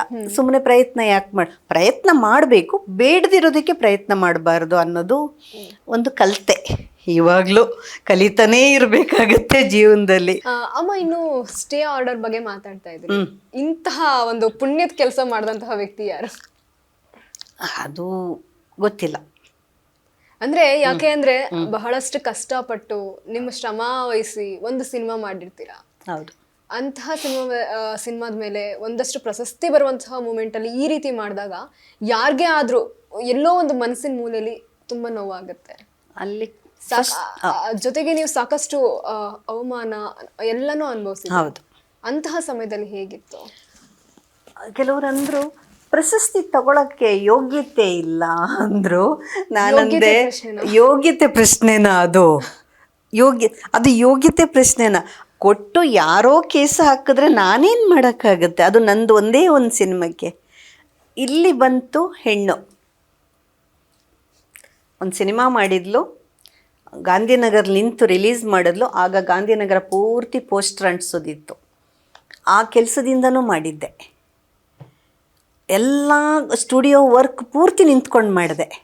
ಒಂದು ಕಲಾವಿದೆಯಾಗಿ ಏನೂ ಗೊತ್ತಿಲ್ಲದೆ ಎಡಿಟಿಂಗಿಂದ ಹಿಡಿದು, ಡಬ್ಬಿಂಗಿಂದ ಹಿಡಿದು, ರೆಕಾರ್ಡಿಂದ ಹಿಡಿದು, ಅಂದರೆ ಒಂದು ಸಿನಿಮಾನ ಮಾಡಿ ಹೊರಗಡೆ ತಗೊಂಡು ಬಂದು ಪೋಸ್ಟರ್ ಅಂಟಿಸೋವ್ರ ಜೊತೆಲೂ ನಿಂತ್ಕೊಂಡು ಮಾತಾಡಿಬಿಟ್ಟು ಸಿನಿಮಾನ ರಿಲೀಸ್ ಮಾಡಿದೆ. ಒಂದು ಅನುಭವ ಆಯಿತು. ಇನ್ನು ಖಂಡಿತ ಒಂದು ಸಿನಿಮಾ ಮಾಡೇ ಮಾಡ್ತೀನಿ ಲೈಫ್ ಟೈಮಲ್ಲಿ ಅಂತೂ ಕೆಲಸ ಗೊತ್ತು ನನಗೆ. ನಾನೇ ಡೈರೆಕ್ಷನ್ ಮಾಡ್ತೀನಿ. ಆ ಡೈರೆಕ್ಟ್ರು ಬೇಡ, ಏಕೆಂದರೆ ಒಂದು ಸಿನಿಮಾ ಮಾಡೋವರೆಗೂ, ನಾವು ಅವ್ರ ಕೈಗೆ ಸಿಕ್ಕೋವರೆಗೂ ನಮ್ಮನ್ನು ಇಲ್ಲಿ ಇಟ್ಕೊಂಡಿರ್ತಾರೆ. ಯಾವಾಗ ನಾವು ಅಡ್ವಾನ್ಸ್ ಕೊಟ್ಟು ನಾವು ಅವ್ರ ಕೈಗೆ ಸಿಕ್ಕೋದು, ನಮ್ಮನ್ನು ಕಾಲು ಕೆಳಗಡೆ ಹಾಕ್ಬಿಟ್ಟಿರ್ತಾರೆ. ಪ್ರಪಂಚನೇ ಹಾಗೆ ಆಗಿದೆ. ಅಂದರೆ ಆ ನಿರ್ದೇಶಕರು ಬೇಡ, ಹೆಸ್ರು ಹೇಳೋದು ನನಗೆ ದೇವರನ್ನೇ ಹೆಸ್ರು ಹೇಳೋಕ್ಕೆ ಇಷ್ಟ ಇಲ್ಲ. ತುಂಬ ದೊಡ್ಡ ನಿರ್ದೇಶಕರು, ತುಂಬ ಒಳ್ಳೊಳ್ಳೆ ಸಿನಿಮಾಗಳು ಮಾಡಿದ್ದಾರೆ. ನಾನೇನು ಅಂದ್ಕೊಂಡೆ ಗೊತ್ತಾ, ಅವರ ಸಿನಿಮಾದಲ್ಲಿ ನಾನು ಆ್ಯಕ್ಟ್ ಮಾಡಿದ್ದೀನಿ. ನಾನು ಅಂದ್ಕೊಂಡೆ ನಾವೆಲ್ಲ ಕಷ್ಟಪಟ್ಟು ಹಿಂಗೆ ಬಂದಿದ್ದೀವಿ, ನಮ್ಮನ್ನು ನೋಡಿದ್ದಾರೆ, ನಮ್ಗೆ ಈ ಥರ ಮಾಡಲ್ಲ, ನಮ್ಗೊಂದೇನೋ ಈಗ ಒಂದು ಸಿನಿಮಾ, ನಾಳೆ ಇನ್ನೊಂದು ಸಿನಿಮಾ, ಏನಾದರೂ ಮಾಡ್ಕೊಂಡು ಹೋಗೋಣ, ಒಂದು 10 ಜನರಿಗೆ ಕೆಲಸ ಕೊಟ್ಟಂಗೆ ಆಗುತ್ತೆ ಅಂತೇಳೋದು ನನ್ನ ಉದ್ದೇಶ ಇತ್ತು. ಒಂದೇ ಸಿನಿಮಾಕ್ಕೆ ಅಪ್ಪ ಥ್ಯಾಂಕ್ಸ್, ಅದರಲ್ಲಿ ಪಟ್ಟ ಕಷ್ಟ. ನಾನು ಕಾರ್ಗಲ್ ಏನಾದರೂ ಹೋಗಿದ್ರೆ ವಾರ್ಗಾದರೂ ಮಾಡಿ ದೇಶಕ್ಕಾದರೂ ಒಳ್ಳೇದು ಮಾಡ್ತಿದ್ದೆ. ಈ ಸಿನಿಮಾದಲ್ಲಿ ರಾತ್ರಿ ಎಲ್ಲ ಎದ್ದು ಕೂತ್ಕೊಂಡು ಬಿಡ್ತಿದ್ದೆ. ಸಿನಿಮಾ ರಿಲೀಸ್ ಮಾಡಬೇಕು, ಥಿಯೇಟ್ರು ಕೊಟ್ಟಿಲ್ಲಮ್ಮ, ಥಿಯೇಟ್ರ್ ಕೊಡು, ನಾಳೆ ರಿಲೀಸು, ಥಿಯೇಟ್ರ್ ಕೊಡು, ಅಡ್ವಾನ್ಸ್ ಕೊಟ್ಟಿದ್ದೀನಿ, ರಿಲೀಸ್ ಮಾಡಬೇಕು, ಎಲ್ಲ ಅನೌನ್ಸ್ ಮಾಡಿದ್ದೀವಿ, ಪ್ರೆಸ್ ಮೀಟ್ ಕರೆದಿದ್ದೀವಿ, ಪೇಪರ್ನಲ್ಲಿ ಬಂದಿದೆ, ಥಿಯೇಟ್ರ್ ಇಲ್ಲ ಅಂತಿದ್ದಾರೆ. ನಿಜವಾದ ಕಲಾವಿದೆ ಆಗಿ ಯಾರಾದರೂ ಒಂಚೂರು ಜೋರಾಗಿ ಮಾತಾಡಿದ್ರೆ ಒಂಥರ ನೋವು ಮಾಡ್ಕೊಂಡು ಹೋಗೋಂಥವಳು ಯಾವಾಗ ಗಾಂಧಿನಗರ್ ನಿಂತು ಥಿಯೇಟ್ರ್ ಹುಡುಕಿ ಮಾಡಿದಾಗ ನಾನು ಒಂಥರ ರೆಬಲ್ ಆಗಿಬಿಟ್ಟೆ. ಖಂಡಿತ ಅಮ್ಮ, ಈ ಚಿತ್ರರಂಗದಲ್ಲಿ ನಿಮ್ಮ ಥರ ರೆಬಲ್ ಆಗಿರಬೇಕು. ಅದರಲ್ಲೂ ಒಂದು ಮಾತಿದೆ, ಕೊಡವಾದ ಹುಡುಗಿರ್ಗೆ ಧೈರ್ಯ ಜಾಸ್ತಿ ಅಂತ. ಅದು ಹೌದು, ನಿಮ್ಮ ವಿಚಾರದಲ್ಲಿ ಅದು ನಿಜ. ನಿಜ. ಯಾವುದೋ ಒಂದು ಶಕ್ತಿ ಹಿಂದೆ ಬಂದು ಕಾಯ್ತಾ ಇರುತ್ತೆ. ಭಯ ಆಗತ್ತೆ 10 ಜನ ಇದ್ದಾಗ ಹಿಂಗೆಲ್ಲ ಇದು ಮಾಡಿದಾಗ. ಆಮೇಲೆ ಎಲ್ಲಿಂದನೂ ಗೊತ್ತಿಲ್ಲದೆ ಅದು ಆನ್ಸರ್ ಮಾಡುವಂಥ ಧೈರ್ಯ ಬಂದ್ಬಿಟ್ಟಿರುತ್ತೆ. ಆ ತಾಯಿ ಕಾವೇರಿ ಅಮ್ಮನ ಹುಟ್ಟಿದಾಗ್ಲಿಂದ ಬಾಯಿಗೆ ನೀರು ಹಾಕಿದ್ದು ಆ ಧೈರ್ಯನೋ, ತಾಯಿ ಚಾಮುಂಡೇಶ್ವರಿ, ನಮ್ಮ ಯಾರೋ ಒಂದು ಶಕ್ತಿ ನಮ್ಮಲ್ಲಿ, ಆಮೇಲೆ ನಮ್ಮಲ್ಲೇ ಒಂದು ಇರುತ್ತೆ. ಯಾವತ್ತೂ ಹೆಣ್ಮಕ್ಳಲ್ಲಿ ಒಂದು ಶಕ್ತಿ ಇರುತ್ತೆ. ಅದನ್ನು ನಾವು ಕೆಲವು ಸಮಯ ಸಂದರ್ಭಗಳಲ್ಲಿ ಅದನ್ನು ಉಪಯೋಗಿಸ್ಬೇಕಾಗತ್ತೆ. ಒಂದು ಕಡೆ ನೀವು ಹೇಳೋದನ್ನ ಕೇಳಿಸ್ಕೊಂಡ್ರೆ ನನಗನ್ಸೋದು ಕೆಲವೊಂದಷ್ಟು ಅವಮಾನ ಮತ್ತೆ ತುಳಿದಿರುವಂತಹ ವಿಚಾರಗಳೇ ಮುಂದಿನ ದಿನದಲ್ಲಿ ಅದು ಸನ್ಮಾನ ಆಗತ್ತೆ. ಖಂಡಿತ ಖಂಡಿತ. ಅದೇ ನನ್ನ ಅವಾರ್ಡೇ ನನಗೆ ಸನ್ಮಾನ ಆಯ್ತಲ್ಲ, ಅಕ್ಕಿ ಕೊಡದೇ ಇರೋ ಥರ ಎಲ್ಲ ಇದು ಮಾಡಿದಾಗ ಎಲ್ಲ ಆಯಿತು. ಎಸ್ ಅಮ್ಮ, ಇನ್ನು ವಿಷ್ಣು ಸರ್ ಜೊತೆ ಆ್ಯಕ್ಟ್ ಮಾಡಿದ್ದೀರಾ, ಅಂಬಿ ಸರ್ ಜೊತೆ ಆ್ಯಕ್ಟ್ ಮಾಡಿದ್ದೀರಾ, ರಾಜ್ ಸರ್ ಜೊತೆ ನಿಮಗೆ ಬಾಂಡಿಂಗ್ ಇದೆ, ಇವುಗಳ ಬಗ್ಗೆ ಮಾತಾಡೋದಾದ್ರೆ? ಇಲ್ಲ, ವಿಷ್ಣು ಸರ್ ಜೊತೆ ನಾನು ಆ್ಯಕ್ಟ್ ಮಾಡಿಲ್ಲ, ಮಾಡಬೇಕಾಗಿತ್ತು. ಅವ್ರ ಸಿಸ್ಟರ್ ಕ್ಯಾರೆಕ್ಟರ್ ಒಂದು ಮಾಡಬೇಕಾಗಿತ್ತು. ನಾನು ಅವಾಗ ಕೂದಲೆಲ್ಲ ಕಟ್ ಮಾಡಿಕೊಂಡು, ನಂದು ಹಿಂಗೆ ಇತ್ತು, ತುಂಬ ಚೆನ್ನಾಗಿತ್ತು, ಏನೇನೋ ಮಾಡೋಕ್ಕೆ ಹೋಗಿ ಏನೇನೋ ಮಾಡಿ ನಾನು ಅಲ್ಲೊಂದು ಹಳ್ಳಿ ಹುಡುಗಿ ಬೇಕಿತ್ತು. ಅದೊಂದು ಜೀವನ ಚೈತ್ರನ ಯಾವುದೋ ಒಂದು ಸಿನಿಮಾ, ಜೀವನ ಚಕ್ರ ಯಾವುದೋ ಅನ್ಸುತ್ತೆ, ನಂಗೆ ಸಾರಿ ನೆನಪಿಲ್ಲ. ಅದರಲ್ಲಿ ಒಂದು ಅವ್ರ ಸಿಸ್ಟರ್ ಕ್ಯಾರೆಕ್ಟ್ರು ಪಕ್ಕ ಹಳ್ಳಿ ಹುಡುಗಿ ಇರಬೇಕಾಗಿತ್ತು. ನನಗೆಲ್ಲ ಮೇಕಪ್, ನಂದು ಇಲ್ಲೆಲ್ಲ ಕೂದಲೆಲ್ಲ ತುಂಬಾ ಶಾರ್ಟ್ ಆಗಿತ್ತು, ಏನೇನೋ ಮಾಡಿದ್ರೆ ಆ ಲುಕ್ ಬಂದಿಲ್ಲ. ಹಾಗಾಗಿ ಅವ್ರ ಜೊತೆ ಮೇಕಪ್ ಹಾಕಿ ಆದಮೇಲೆ ಅದು ಸೆಟ್ ಆಗಲ್ಲ ಅಂತ ಬೇಡ ಅಂತ ಹೇಳಿದ್ರು. ಕೂಲಾಗಿ ಹೋದೆ. ಅವ್ರ ಜೊತೆ ಅಂಬರೀಷ್ ಸರ್ ಜೊತೆ ಸುಮಾರು ಸಿನಿಮಾ ಮಾಡಿದೆ. ಅವತಾರ ಪುರುಷ ಮಾಡಿದೆ, ಆಮೇಲೆ ಮುತ್ತು ಮಾಡಿದೆ, ಈಗ ಮೊನ್ನೆ ವಾಯುಪುತ್ರ ಮಾಡಿದೆ. ಅವ್ರ ಜೊತೆ ಸುಮಾರು ಸಿನಿಮಾ ಮಾಡಿದ್ದೀನಿ. ಆಮೇಲೆ ಶಿವಣ್ಣ ಅವ್ರ ಜೊತೆ ಗಂಧದ ಗುಡಿ ಪಾರ್ಟ್ 2 ಮಾಡಿದೆ, ತವರಿಗೆ ಬಾ ತಂಗಿ ಮಾಡಿದೆ. ಆಮೇಲೆ ಅಮೇರಿಕಾ ಆಮೇಲೆ ಪಲ್ಲಕ್ಕಿ ಪ್ರೇಮ್ ಜೊತೆಯಲ್ಲಿ ಒಂದೊಳ್ಳೆ ಕ್ಯಾರೆಕ್ಟ್ರು ಪಲ್ಲಕ್ಕಿಲಿ. ಆಮೇಲೆ ಅನುರಾಗ ದೇವತೆ, ಶಾಂಭವಿ ಅಂತೇಳಿ ಆಗ ತೆಲುಗು, ತಮಿಳು, ಕನ್ನಡ ಸುಮಾರಾಯಿತು. ಆಮೇಲೆ ಕೂರ್ಗ್ ಸೀರಿಯಲ್ ಒಂದು, ನಮ್ಮ 80 ರಘು ಅವ್ರು ಗೊತ್ತಿರ್ಬೋದು, ಹಳೆಯ ಡೈರೆಕ್ಟ್ರು. ಅಂಬರೀಷ್ ಅವ್ರು ಒಳ್ಳೊಳ್ಳೆ ಸಿನಿಮಾಗಳು ಮಾಡಿದ್ದಾರೆ, ಅದು ಮಾಡಿದೆ, ಆಯಿತು ಸುಮಾರು. ಆಮೇಲೆ ದೂರದರ್ಶನಕ್ಕೆ ಸಿಕ್ಕಾಬಟ್ಟೆ ಸೀರಿಯಲ್ಗಳು, ರಂಗಭೂಮಿ, ಅಲ್ಲಿಂದ ತುಂಬ ಕಲ್ತ್ವಿ. ಒಳ್ಳೊಳ್ಳೆ ನಾಟಕಗಳು, ಉತ್ತರ ಕರ್ನಾಟಕದ ಭಾಷೆ ಕಲಿತು ನಾಟಕಗಳು ಮಾಡಿದೆ. ಅಮ್ಮ, ಇನ್ನು ನೀವು ಜಯಂತಿ ಅಮ್ಮ ಬಗ್ಗೆ ಬಂದಾಗಿಂದ ಒಂದೆರಡು ಮಾತುಗಳಾಡಿದ್ರೆ ಅದೇನೋ ನನಗೊಂಥರ ತುಂಬಾ ಇಷ್ಟ ಆಯ್ತು. ನಿಮ್ಮ ಹತ್ರ ಇವಾಗ ನೀವೇ ಒಂದು ಫೋಟೋನು ಸಹ ತೋರಿಸಿದ್ರಿ. ಆ ಫೋಟೋ ಬಗ್ಗೆ ಮತ್ತೆ ಜಯಂತಿ ಅಮ್ಮ ಅವರ ಬಾಂಡಿಂಗ್ ಬಗ್ಗೆ ಮಾತಾಡೋದಾದ್ರೆ? ಜಯಂತಿ ಅಮ್ಮ ಅವ್ರದ್ದು ನಾನು ಒಂದು ಸಿನಿಮಾದಲ್ಲಿ ಆ್ಯಕ್ಟ್ ಮಾಡಿದ್ದೆ. ಅವರ ಪ್ರಭಾಕರ್ ಸರ್ ಮಾಡಿದರು, ಅವರು ಮಾಡಿದ್ರು. ನಾವು ಆಗ ಆಗ ತಾನೇ ಹೆಜ್ಜೆ ಇಟ್ಟವರು ಬಂದಿದ್ದು. ನಮಗೆ ಕಲಾವಿದರ ಸಂಘ ಇರಲಿಲ್ಲ. ನಾವೆಲ್ಲಾದರೂ ಹೊರಗಡೆ ಹೋಟೆಲ್ಗಳಲ್ಲಿ ಎಲ್ಲ ಕಲಾವಿದರ ಸಂಘದ ಜನರಲ್ ಬಾಡಿ ಮೀಟಿಂಗ್ ಆಗ್ತಿತ್ತು, ಎಲೆಕ್ಷನ್ ಆಗ್ತಾ ಇತ್ತು. ಆ ಸಮಯದಲ್ಲಿ ನಾವು ಸಿಗ್ತಾ ಇದ್ವಿ. ಎಲ್ಲೇ ಸಿಕ್ಕಿದ್ರು ಜಯಂತಿ ಅಮ್ಮ ಹಂಗೆ ಅಪ್ಕೊಳ್ಳೋರು. ಅಪ್ಪುಗೆ ಅದು ಹಗ್ಗಲ್ಲ, ಅಪ್ಪುಗೆ ಅದು ತಾಯಿಯ ಒಂದು ಪ್ರೀತಿ. ಆಮೇಲೆ ಅಣ್ಣವರು ಅಷ್ಟೇ, ಅವ್ರ ಪಕ್ಕದಲ್ಲಿ ನಿಂತ್ಕೊಂಡು ಅವ್ರ ಕೈ ಹಿಡ್ಕೊಂಡು ಫೋಟೋಗಳೆಲ್ಲ ಇದೆ ಅಲ್ಲ, ಅದು ಅಂಬರೀಷ್ ಅವ್ರ ಜೊತೆಯಲ್ಲಿ. ನಮ್ಮನ್ನು ಯಾವತ್ತೂ ಈಗ ಬಂದಿದ್ದಾಳೆ, ಇಲ್ಲ ಒಂದು ಚಿಕ್ಕ ಕಲಾವಿದೆ ಆ ಥರ ಟ್ರೀಟ್ ಮಾಡಿಲ್ಲ ಅವರೆಲ್ಲ. ಈಗ ಅನ್ನಿಸ್ತಿದೆ ಹೀರೋಯಿನ್ನು ಈಗೇನು ಮಾಡ್ತಿಲ್ಲ ಅಂಥದ್ದೆಲ್ಲ ಇವಾಗ ಇದೆ, ಬಟ್ ಆವಾಗೆಲ್ಲ ಅದಿರಲಿಲ್ಲ. ಹಾಗಾಗಿ ನಾವು ಒಂಥರ ಗೋಲ್ಡನ್ ಟೈಮ್ ಅಂಥವ್ರನ್ನೆಲ್ಲ ನೋಡಿಕೊಂಡು ಬಂದ್ವಿ ಅಲ್ಲ, ನಿಜವಾಗ್ಲೂ ಒಂಥರ ಸಂತೋಷ ಇದೆ. ಎಸ್ 100%. ಅವರು ಎಲ್ಲೇ ಸಿಕ್ಕಿದ್ರು ಹಗ್ ಮಾಡೋರು. ಒಂಥರ ಕಳ್ಕೊಂಡ್ವಿ ಅಲ್ಲ, ಎಂತೆಂಥವ್ರನ್ನ ಕಳ್ಕೊಂಡ್ಬಿಟ್ವಿ ಅಂತ ಬೇಜಾರಾಗುತ್ತೆ. ಆ ಚೇಂಬರ್ಲು ಹೋದಾಗ ನೋಡಿದಿರಲ್ಲ, ಎಲ್ಲರದ್ದು ಫೋಟೋ ಇರುತ್ತೆ. ಈ ಕಡೆ ರಾಜ್ಕುಮಾರ್ ಅವ್ರದ್ದು, ಅಂಬರೀಷ್ ಅವ್ರದ್ದು, ವಿಷ್ಣು ಸರ್ದು, ಈಗ ಅಪ್ಪು ಸರ್ದು. ಅದಂತೂ ನನಗೆ ಅವರು ಇಲ್ಲ ಅಂತ ಅಂದ್ಕೊಳ್ಳೋಕ್ಕೆ ಸಾಧ್ಯ ಇಲ್ಲ. ಅವ್ರನ್ನ ಇಲ್ಲ ಅಂತ ಅಂದ್ಕೊಳ್ಳೋಕ್ಕೆ ಸಾಧ್ಯ ಇಲ್ಲ. ಒಂದೊಂದ್ಸಲ ಅನ್ಸುತ್ತೆ, ನಿಮ್ಗೇನು ಯಾಕೆ ನಮ್ಮನ್ನೆಲ್ಲ ಇಷ್ಟು ಬೇಗ ಬಿಟ್ಟೋದ್ರಿ, ನೀವು ಇರಬೇಕಾಗಿತ್ತು. ಇಲ್ಲ, ಅವ್ರು ನಮ್ಮನ್ನು ಬಿಟ್ಟೋಗಿಲ್ಲ, ಇವತ್ತಿಗೂ ನಮ್ಮ ಜೊತೆನೇ ಇದ್ದಾರೆ, ಮನಸ್ಸಿನಲ್ಲಿ ಇದ್ದಾರೆ. ಬಟ್ ಆ ಸಿನಿಮಾಗಳು ಬರ್ತಾ ಇಲ್ಲ ಅಲ್ಲ. ನಾನು ಪುನೀತ್ ರಾಜ್ಕುಮಾರ್ ಅವ್ರ ಸಿನಿಮಾ ತುಂಬ ನೋಡ್ತೀನಿ. ಅವ್ರ ಜೊತೆಲ್ಲ ನನಗೆ ಆ್ಯಕ್ಟ್ ಮಾಡೋ ಅದೃಷ್ಟ ಸಿಕ್ಕಿಲ್ಲ, ಬಟ್ ತುಂಬ ನೋಡ್ತೀನಿ. ಅದು ಯಾಕೆ ಸಿನಿಮಾ ಬರ್ತಿಲ್ಲ ಅಂತ ಹೇಳೋದು ಬೇಜಾರಾಗ್ತಿದೆ ಅಷ್ಟೇ, ಇನ್ನೇನು. ಇವತ್ತಿಗೂ ಅನ್ಸುತ್ತೆ, ಪ್ರತಿಯೊಂದು ಯಾವುದೇ ಒಂದು ಮೂವಿ ಕುತ್ಕೊಂಡು ನೋಡ್ತಿರ್ಬೇಕಾದ್ರೆ ಆಗಿರ್ಬೋದು, ಅಥವಾ ಸಾಂಗ್ ಕೇಳ್ತಿರ್ಬೇಕಾದ್ರೆ ಆದರೂ ಇಲ್ಲೇ ಇದ್ದಾರೆ, ಎಲ್ಲೂ ಹೋಗಿಲ್ಲ, ನಮ್ಮ ಜೊತೆನೇ ಇದ್ದಾರೆ. ಇವತ್ತಿಗೂ ಅದೊಂದು ಮೈಂಡಲ್ಲಿ ಅದೊಂದು ಫಿಕ್ಸ್ ಆಗಿದೆ. ಅದೇ ರೀತಿ ಅದು ಹಾಗೆ ಇರಲಿ. ಬಟ್ ಏನಾಗತ್ತೆ, ಹೊಸ ಸಿನಿಮಾಗಳು ಬರ್ತಿಲ್ವಲ್ಲ, ಆಗ ಅನಿಸುತ್ತೆ ಯಾಕೆ ಸಿನಿಮಾಗಳು ಬರ್ತಿಲ್ಲ ಅವ್ರದ್ದು. ನಂಗೆ ಅವ್ರ ಸಿನಿಮಾ ಇಷ್ಟ. ಎಲ್ಲ ಔಟ್ಸೈಡ್ ಹೋಗಿದ್ದಾರೆ. ಎಲ್ಲ ಹೊರಗಡೆ ಹೋಗಿದ್ದಾರೆ. ಯಾಕೆ ಸಿನಿಮಾಗಳು ಮಾಡ್ತಿಲ್ಲ? ಅವ್ರು ಮಾಡೋ ಒಂದೊಂದು ಹಳೆ ಸಿನಿಮಾಗಳು ಸುಮಾರು 2 ಸಲ 3 ಸಲ ನಾನೇ ನೋಡ್ತಿರ್ತೀನಿ. ನಂಗೆ ಇಷ್ಟ, ನೋಡ್ತಿರ್ತೀವಿ. ಎಸ್ ಅಮ್ಮ, ಒಂದಷ್ಟು ರ್ಯಾಪಿಡ್ ಕ್ವಶನ್ಸ್ನ ಕೇಳ್ತಾ ಹೋಗ್ತೀನಿ, ಟಕ ಅಂತ ಆನ್ಸರ್ ಬರಬೇಕು. ಓಕೆ. ಇವತ್ತು ಯಾಕಂದ್ರೆ ನೀವಷ್ಟು ಮುದ್ದಾಗಿದ್ದೀರಾ, ಬ್ಯೂಟಿಫುಲ್ ಆಗಿದ್ದೀರಾ. ಫಸ್ಟ್ ಕ್ವಶನ್ ನಾನು ನಿಮ್ಮನ್ನ ಕೇಳೋದು, ನಿಮ್ಮ ಬ್ಯೂಟಿ ಸೀಕ್ರೆಟ್ ಏನು? ಈಗ್ಲಾ? ಆಬ್ವಿಯಸ್ಲಿ ಅಮ್ಮ, ಇವಾಗೂ ಎಷ್ಟು ಚೆನ್ನಾಗಿ ಕಾಣಿಸ್ತಿದ್ದೀರಾ ನೋಡಿ ನೀವೇ, ನನಗಿಂತ ನೀವೇ ಚೆನ್ನಾಗಿ ಕಾಣಿಸ್ತೀರಾ. ಅಯ್ಯೋ ಥ್ಯಾಂಕ್ ಯು. ಏನಿಲ್ಲ, ಬೆಳಗ್ಗೆ ಮನೆಯಲ್ಲಿ ಎಲ್ಲ ಕೆಲಸಗಳು ನಾವು ಮಾಡ್ಕೊಳ್ತೀವಿ, ಖುಷಿಯಾಗಿರ್ತೀನಿ. ಯಾವ ಗಾಸಿಪ್ಗೆ ಹೋಗಲ್ಲ, ಇಷ್ಟ ಆಗಲ್ಲ. ಯಾರಾದ್ರೂ ಗಾಸಿಪ್ ಮಾತಾಡ್ತಿದಾರಂದ್ರೆ ಆ ಜಾಗದಿಂದ ಆಚೆ ಬರ್ತೀನಿ. ಏನಾದರೂ ಹೇಳ್ಬೇಕಾ ಡೈರೆಕ್ಟ್ ಆಗಿ ಫೇಸ್ ಟು ಫೇಸ್ ಹೇಳ್ಬಿಟ್ಟು ಆ ಜಾಗ ಖಾಲಿ ಮಾಡ್ತೀನಿ. ಆಮೇಲೆ ಮರ್ತ್ಬಿಟ್ಟು ಹೋಗಿ ಮತ್ತೆ ಅವ್ರು ಮಾತಾಡಿದ್ರೆ ನಾ ಮಾತಾಡಿಸ್ತೀನಿ. ಅಷ್ಟೇನೆ, ಖುಷಿಯಾಗಿರ್ತೀನಿ. ಎಸ್ ಅಮ್ಮ, ನಿಮ್ಗೆ ಸೀರೆ ಇಷ್ಟನಾ ಅಥವಾ ಚೂಡಿ ಇಷ್ಟನಾ? ಎರಡೂ ಇಷ್ಟ. ಒಂದೊಂದ್ಸಲಿ ನಾವು ಕಂಫರ್ಟ್ ಚೂಡಿದಾರ್, ಸೀರೆನೂ ತುಂಬ ಸೀರೆ ಉಡ್ತಿದ್ದೆ. ಈ ನಡುವೆ ಸ್ವಲ್ಪ ಸ್ಟೈಲ್ ಆಗೋಣ ಅಂತ, ಮಾಡ್ರನ್ ಆಗೋಣ ಅಂತ. ಎಸ್ ಅಮ್ಮ, ಎಲ್ಲಾರ್ಗು ಒಂದೊಂದು ಕ್ರಶ್ ಅನ್ನೋದಿರುತ್ತೆ. ನಿಮಗೆ ಇವಾಗ ಕ್ರಶ್ ಯಾರು? ಈಗ್ಲಾ? ಮುಂಚೆ ಇತ್ತು, ಮುಂಚೆ ಹೇಳ. ಮುಂಚೆನೆ ಹೇಳಿ. ಮುಂಚೆ ರಾಜೀವ್ ಗಾಂಧಿ ಅಂದ್ರೆ ತುಂಬಾ ಇಷ್ಟ ಇತ್ತು. ಅಯ್ಯೋ ತುಂಬಾ ಇಷ್ಟ, ಕನ್ಸಲ್ಲೆಲ್ಲ ಬಂದಿದ್ರು ಅಷ್ಟ.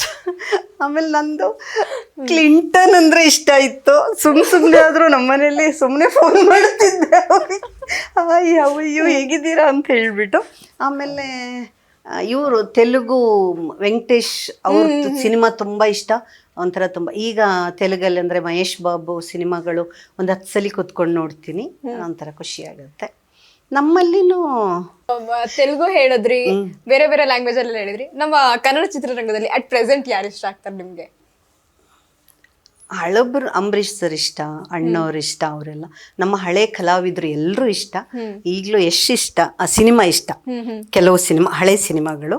ಹೊಸದು ನನಗೇನು ಅಷ್ಟೊಂದು ಡೈರೆಕ್ಟ್ ಆಗಿ ಹೇಳ್ತೀನಿ, ನನಗೆ ಹಳೆ ತುಂಬಾ ಇಷ್ಟ ಆಗ್ತಾ ಇತ್ತು. ಎಷ್ಟನ ಆ ಪಾತ್ರದಲ್ಲಿ ನೋಡಕ್ಕೂ ಈ ಪಾತ್ರದಲ್ಲಿ ನೋಡಕ್ಕೂ ತುಂಬಾ ಡಿಫ್ರೆಂಟ್. ನಂಗೆ ಆ ಪಾತ್ರ ತುಂಬಾ ಇಷ್ಟ ಆಗ್ತಾ ಇತ್ತು.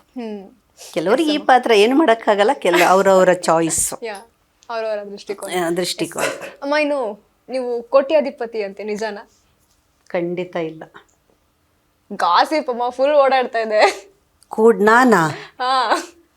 ನಿಮ್ಮ ಬಾಯಿ ಆರೈಕೆಯಿಂದ ಈ ವರ್ಷ ಹಂಗಾಗೋಗ್ಬಿಟ್ರೆ ಅಲ್ವಾ, ಒಂದು 4 ವರ್ಷದೊಳಗಡೆ 1-2 ಸಿನಿಮಾ ಮಾಡಿ ಮತ್ತೆ ಬಂದಿಲ್ಲಿ ಕೂತ್ಕೊಳ್ತೀನಿ. ಚೆನ್ನಾಗಿದ್ದೀನಿ ಹಂಗೆ ಅಂತಲ್ಲ, ನಾನು ಎಲ್ಲಿ ಕೋಟ್ಯಾಧಿಪತಿ, ನಾನು ಹಾಗೆ ಹೀಗೆ ಅಂತಲ್ಲ. ದೇವ್ರು ಚೆನ್ನಾಗಿಟ್ಟಿದ್ದಾನೆ, ಚೆನ್ನಾಗಿದ್ದೀನಿ. ಎಸಮ್ಮ, ನಿಮಗೆ ಕಾರ್ ಅಂದರೆ ಜಾಸ್ತಿ ಇಷ್ಟನಾ, ಬೈಕ್ ಇಷ್ಟನಾ? ನನಗೆ ದೇವ್ರನೇ ಬೈಕು ಸೈಕಲ್ ಬರಲ್ಲ. ನಾನು ತಗೊಂಡಿದ್ದೇ ಕಾರು. ಆಯಿತು, ಸುಮಾರು ಕಾರ್ಗಳಾಯಿತು. ಹಾಗಾಗಿ ನಂಗೆ ಕಾರೇ ಇಷ್ಟ. ಬರ್ತಾ ಇಲ್ಲ, ಸೈಕಲು ಬರಲ್ಲ ನನಗೆ, 2 ವೀಲರ್ ಅಂತೂ ಬರಲ್ಲ. ಆಮೇಲೆ ನನ್ನ ಮೆಂಟಾಲಿಟಿಗೆ 2 ವೀಲರ್ ಓಡಿಸಿದ್ರೆ ರೋಡಲ್ಲಿ ಎಷ್ಟು ಜನರ ಜೊತೆ ಜಗಳ ಆಡ್ತೀನೋ ಗೊತ್ತಿಲ್ಲ. ಹಂಗಾಗಿ ನನಗೆ ಬೈಕ್ ಬೇಡ. ಅಮ್ಮ, ಇವಾಗ ನೀವು ಆಕ್ಟ್ ಮಾಡಿದ್ರೆ ಯಾವ ಹೀರೋ ಜೊತೆ ಆಕ್ಟ್ ಮಾಡ್ಬೇಕು ಅಂತ ಅನ್ಸುತ್ತೆ? ಹೀರೋ ಜೊತೆ, ಈಗಿರೋರ ಜೊತೆ ಎಲ್ಲರ ಜೊತೆಲೂ ಒಳ್ಳೊಳ್ಳೆ ಕ್ಯಾರೆಕ್ಟರ್ಗಳು ಮಾಡಬೇಕು ಅನಿಸುತ್ತೆ. ನಿಮಗೆ ತುಂಬ ಇಷ್ಟ ಆಗದೆ ಇರೋಂಥ ಫುಡ್ ಯಾವುದು? ಸುಮಾರು ತರಕಾರಿಗಳು, ಸ್ವಲ್ಪ ಕೆಲವೊಂದು ತರಕಾರಿಗಳು ಇಷ್ಟ ಇಲ್ಲ. ತರಕಾರಿ ಇಷ್ಟ ಇಲ್ವಾ? ಕೆಲವೊಂದು ತರಕಾರಿಗಳು ಯಾಕೆ ಇಷ್ಟ ಇಲ್ಲ ಅಂದ್ರೆ, ನಂದು ಕೂರ್ಗು ತುಂಬಾ ಮಳೆ. ಆ ಮಳೆಗಾಲದಲ್ಲಿ ಸಿಕ್ಕಾಬಟ್ಟೆ ಕೆಲವು ತರಕಾರಿಗಳಲ್ಲಿ ಬೆಳೆದು ಹೋಗೋದು, ಕಿತ್ಕೊಂಡು ಬರೋದು, ತಿನ್ನೋದು. ಅದ್ ನೋಡಿ ನೋಡಿ ಅದೇನೋ ಇಷ್ಟುದ್ದದೊಂದು ಬರುತ್ತಲ್ಲ, ಪಡವಲ್ಕಾಯಿ ಇಷ್ಟ ಇಲ್ಲ, ಸೋರೆಕಾಯಿ ಇಷ್ಟ ಇಲ್ಲ. ಮತ್ತೆಲ್ಲ ತರಕಾರಿ ತಿಂದೆ, ಅದು 2. ಆಮೇಲೆ ಇದು ಸೀಮೆ ಬದನೆಕಾಯಿ, ಅದು ಅಷ್ಟು ಬಿಟ್ರೆ ಎಲ್ಲನೂ ತಿಂತೀವಿ. ನಾನ್ ವೆಜ್, ನಾವು ನಾನ್ ವೆಜಿಟೇರಿಯನ್, ಬಟ್ ಅಷ್ಟೊಂದು ಇಲ್ಲ, ಅಷ್ಟೊಂದು ಕ್ರೇಜ್ ಇಲ್ಲ. ಎಲ್ಲವೂ ಒಂದು ಎಷ್ಟು ಬೇಕು ಅಷ್ಟರಲ್ಲಿ. ನಿಮ್ಗೆ ಯಾವಾಗ ಬೇಜಾರಾಗತ್ತೆ? ಇವಾಗ ಆಯ್ತಲ್ಲ, ಅಯ್ಯೋ ಸ್ವಲ್ಪ ಸೆಂಟಿಮೆಂಟ್ಗಳು, ಯಾರೋ ತೀರೋದ್ರೇನು ಕೆಲವೊಂದೊಂದ್ಸಲಿ ಗೊತ್ತಿಲ್ದಂಗೆನೆ ಹಾರ್ಟ್ ಟಚ್ ಆಗತ್ತೆ, ಗೊತ್ತಿಲ್ದಂಗೆ ಕಣ್ಣಲ್ಲಿ ನೀರು ಬರುತ್ತೆ. ಯಾರೋ ಅವ್ರು ನೋಡಿರಲ್ಲ, ಮಾತಾಡಿರಲ್ಲ, ಅಂಥವ್ರು ಯಾರಾದರೂ ಟಿ ವಿಲಿ ನ್ಯೂಸಲ್ಲಿ ಏನೋ ನೋಡಿದಾಗ ಮಾಡಿದಾಗೆಲ್ಲ ಐ ಫೀಲ್ ಬ್ಯಾಡ್. ಮತ್ತು ಅಲ್ಲಿ ಅನ್ಯಾಯಗಳು ನೋಡ್ತಿದ್ದಾಗ ಅಯ್ಯೋ ಅಂತ ಅನಿಸ್ಬಿಡುತ್ತೆ, ಬೇಕಾ ಅನಿಸುತ್ತೆ. ಆಮೇಲೆ ಹಿಂಗೆ ಒಂದೊಂದ್ಸಲ ಸೆಂಟಿಮೆಂಟ್ ಫೀಲ್ ಆಗುತ್ತೆ. ಅಮ್ಮ ಇನ್ನು ತೆರೆ ಮೇಲೆ ಎಲ್ಲರೂ ಡ್ರಾಮಾ ಮಾಡ್ತೀವಿ, ನಮ್ಮನ್ನು ಸೇರಿ. ನಿಜ ಜೀವನದಲ್ಲಿ ಡ್ರಾಮಾ ಮಾಡಿದ್ದೀರಾ? ಅಂದ್ರೆ ಮನೇಲಿ ಸುಮ್ಮನೆ ಏನೋ ಒಂದು ಎಲ್ಲಿಂದೋ ತಪ್ಪಿಸ್ಕೋಬೇಕಾಗಿರುತ್ತೆ ಅಂತ ಟೈಮಲ್ಲಿ. ಅಷ್ಟು ಡ್ರಾಮಾ ಮಾಡೋಕ್ಕೆ ಬರಲ್ಲ. ಒಂದು ಮಾತ್ರ ಯಾವಾಗಲಾದರೂ ಅಂದರೆ ಈಗ ಕೆಲವು ಸಲ ಎಲ್ಲಾದರೂ ದೂರ ಇದ್ಬಿಟ್ಟಿವಿ, ಸಿಕ್ಕಾಪಟ್ಟೆ ಟ್ರಾಫಿಕ್, ಒಂಚೂರು ಬಂದೇ ಇಲ್ಲೇ ಇದ್ದೀನಿ ಅಂತ ಹೇಳ್ತೀನಿ ಬಿಟ್ಟರೆ ಮತ್ತೆ ಅಂಥದ್ದು ಏನಿರುತ್ತೆ, ಸುಳ್ಳು ಹೇಳೋ ಅಂಥದ್ದು ಆ ಥರ. ಸುಳ್ಳು ಸ್ವಲ್ಪ ಕಮ್ಮಿ, ಸ್ವಲ್ಪ ಅಲ್ಲ ಕಮ್ಮಿನೇ ಸುಳ್ಳು, ಕಮ್ಮಿನೇ. ಚಿಕ್ಕ ವಯಸ್ಸಿರ್ಬೇಕಾದ್ರೆ ಎಲ್ಲಿ ಅಪ್ಪ ಆಗ ಬೆಲ್ಟಲ್ಲೇ ಬಿದ್ದು ಸುಳ್ಳೆಲ್ಲ ಮರ್ತೋಗ್ಬಿಟ್ಟಿತ್ತು. ಏನು ಮಾಡಿದ್ರು ಬೆಲ್ಟಲ್ಲಿ ಬೀಳ್ತಾ ಇತ್ತು. ಬೆಲ್ಟ್ ಬಿಚ್ಚು ಒಂಥರ, ಅಪ್ಪ ಮಿಲ್ಟ್ರಿಲಿದ್ರು, ಮತ್ತೆ ರಿಟೈರ್ಡ್ ಆಗಿ ಬಂದು ಎಸ್ಟೇಟಲ್ಲಿ. ಏನಾದರೂ ಸುಳ್ಳು ಏನಾದರೂ ತಪ್ಪಂದರೆ ಬೆಲ್ಟಲ್ಲೇ ಬೆಲ್ಟಲ್ಲಿ ಬಿಚ್ಚೋದು ಬೀಳ್ತಾ ಇತ್ತು. ಇನ್ನು ಎಲ್ಲಿಂದ ಸುಳ್ಳು ಹೇಳೋದು, ಎಲ್ಲಿಂದ ನಾಟಕ ಆಡೋದು. ಅದೇನಾದರೂ ಬಿದ್ದಿಲ್ಲ ಅಂದಿದ್ರೆ ಬರ್ತಿತ್ತು. ಅಮ್ಮ ನಿಮ್ಗೆ ನೇಚರ್ ಅಂದ್ರೆ ತುಂಬಾ ಇಷ್ಟ? ಖಂಡಿತ ಇಷ್ಟ. ನಿಮ್ಮನ್ನ ತಗೊಂಡೋಗಿ ಒಂದು ಕಾಡಲ್ಲಿ ನಿಮ್ಮ ಒಬ್ಬರನ್ನೇ ಬಿಟ್ಬಿಟ್ರೆ? ಇರ್ತೀನಿ. ಖಂಡಿತ. ನಾವು ಹುಟ್ಟಿ ಬೆಳೆದಿದ್ದೇ ಕಾಡಲ್ಲಿ. ಹಾಗಾಗಿ ಇವತ್ತು ನನಗೆ ಏನು ಅನ್ಸಲ್ಲ. ಈಗ ನನ್ನ ಮನೆ ಪರಿಸರನೂ ತುಂಬ ಒಂದು ಗಾರ್ಡನ್ ಇದೆಲ್ಲ ಆಗಿ ಒಂಥರ ಕಾಡು ಥರನೇ ಇದೆ. ತುಂಬ ಹೊತ್ತು ನನ್ನ ಮನೆಯಲ್ಲಿ ಇಷ್ಟಪಡ್ತೀನಿ. ಈ ಸಿಟಿ, ಈ ಜನ ಅಷ್ಟೊಂದು ಇಷ್ಟ ಆಗಲ್ಲ ನನಗೆ. ಇರ್ಬೋದು, ಯಾರಾದರೂ ಪ್ರಾಣಿಗಳೆಲ್ಲ ಜೊತೆಗಿದ್ರೆ ಸ್ವಲ್ಪ ಪ್ರಾಣಿಗಳಿಷ್ಟ. ಯಾವ ಪ್ರಾಣಿ ತುಂಬಾ ಇಷ್ಟ? ನಾಯಿನ ತುಂಬಾ ಇಷ್ಟಪಡ್ತೀನಿ. ಮನುಷ್ಯರು ಇಲ್ದಿದ್ರು ನಾಯಿ ಇರಬೇಕು ನನಗೆ. ಬಟ್ ಇವಾಗ ಇಲ್ಲ ಮನೆಯಲ್ಲಿ, ಕಾರಣಾಂತರದಿಂದ. ನಮ್ಮ ಮೂರು ಜನ ಇದ್ರು. ಒಬ್ಬ ಚಿಚ್ಚು, ಬುಷಿ, ಸುಜಿ ಅಂತ 3 ಇದ್ರು. ಅವರು 3 ಜನರಿಗೂ ಪಾಪ ವಯಸ್ಸಾಯಿತು. ಆಮೇಲಿಂದ ನನಗೆ ಯಾಕೋ ಬಿಟ್ಟೆ. ಎಸ್ ಅಮ್ಮ. ಇನ್ನು ಎಲ್ಲರಿಗೂ ಅಯ್ಯೋ ಇದೇನೋ ನನಗೆ ಬೇಕಿತ್ತು, ಇವಾಗ ನನ್ನ ಹತ್ರ ಬಂದ್ಬಿಟ್ಟು ದೇವ್ರು ಕೇಳ್ಬಿಟ್ರೆ ನಾನು ಇದನ್ನ ಕೇಳ್ಕೊಂಡ್ಬಿಡ್ತೀನಿ ಅಂತ ಅನ್ನಿಸ್ತಿರತ್ತೆ. ನಿಮಗೇನಾದ್ರು ದೇವ್ರ ಪ್ರತ್ಯಕ್ಷ ಆಗಿ ಆದ್ರೆ ನೀವೇನ್ ಕೇಳ್ತೀರಾ ದೇವ್ರ ಹತ್ರ? ನಾನು ಇನ್ನೂ ತುಂಬ ಸಿನಿಮಾಗಳೆಲ್ಲ ಆ್ಯಕ್ಟ್ ಮಾಡಬೇಕು, ಒಳ್ಳೊಳ್ಳೆ ಕ್ಯಾರೆಕ್ಟರ್ ಮಾಡಬೇಕು ಅಂತ ದೇವ್ರನ್ನ ಕೇಳ್ತೀನಿ. ಅಕಸ್ಮಾತ್ ಇವಾಗ ಎಲ್ಲಾರ್ಗು ಮೇನ್ ಊಟದಲ್ಲಿ ಏನಾದ್ರು ಊಟ ಜಾಸ್ತಿ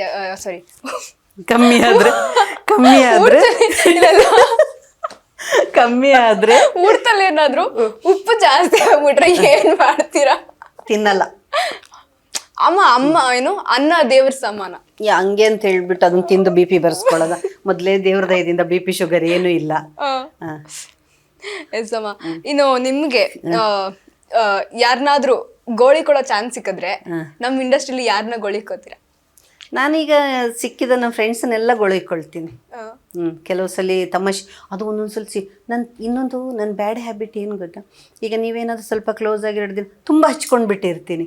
ಅದು ನಮ್ಮವರು ಅಂತ ಮಾತಾಡೋಕೆ ಹೋಗ್ತೀನಿ. ಬಟ್ ಅವರು ನಮ್ಮವರು ಅಂದ್ಕೊಂಡಿರಲ್ಲ. ನಾನು ಬೇಗ ಹಚ್ಕೊಂಡು ಬಿಡ್ತೀನಿ, ಬೇಗ ನಮ್ಮವರು ಅಂದ್ಕೊಂಡು ಬಿಟ್ಟಿರ್ತೀನಿ. ಹಂಗೇನೋ ತಮಾಷೆಗೆ ಮಾತಾಡೋಕೆ ಹೋದಾಗ ಅದು ಎಲ್ಲಿಂದ ಎಲ್ಲಿಗೂ ಸೀರಿಯಸ್ ಆಗಿ ಹೋಗ್ಬಿಟ್ಟಿದೆ. ಹಾಗಾಗಿ ಈಗ ಸ್ವಲ್ಪ ಡಿಸ್ಟೆನ್ಸ್ ಅವ್ರು ನಮ್ಮವರಲ್ಲ, ಎಷ್ಟು ಬೇಕು ಅಷ್ಟೇ ಮಾತಾಡಬೇಕು ಅಂತ ಈಗ ಕಲಿತಾ ಇದ್ದೀನಿ. ನಾನು ಪ್ರತಿಯೊಂದನ್ನು ಹಚ್ಕೊಂಡು ಬಿಡಿದೆ. ದಿನ ಬೆಳಗ್ಗೆದ್ರೆ ನಮ್ಮ ಮನೆಯಲ್ಲಿ ಪಕ್ಷಿಗಳು ಬರುತ್ತೆ, ನೀರು ಹಾಕು ಬಂದು ನನ್ನ ರೂಮಲ್ಲಿ ಕಿಟಕಿ ಓಪನ್ ಮಾಡಿದರೆ ಅಲ್ಲಿ ಬಂದು ಕೂಗುತ್ತಾ ಇರುತ್ತೆ. ನಾನು ಎಲೆ ಮೇಲೆಲ್ಲ ನೀರು ಹಾಕ್ತೀನಿ, ಅಂದರೆ ಗಿಡದ ಮೇಲೆಲ್ಲ ನೀರು ಹಾಕಿದಾಗ ಒಂದು ಎಲೆಯಲ್ಲಿ ಸ್ನಾನ ಮಾಡಿ ನೀರು ಕುಡಿದು ಹೋಗ್ತವೆ.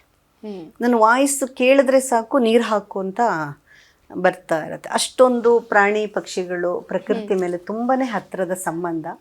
ಹಾಗಾಗಿ ಅವ್ರಗಳ ಜೊತೆಲಿ ತುಂಬ ನಮ್ಮ ಫೀಲಿಂಗ್ಸ್ನ, ನೋವುಗಳನ್ನ ಗಿಡಗಳ ಜೊತೆಲಿ ಎಲ್ಲ ಇರೋದು ತುಂಬ ಒಳ್ಳೆಯದು.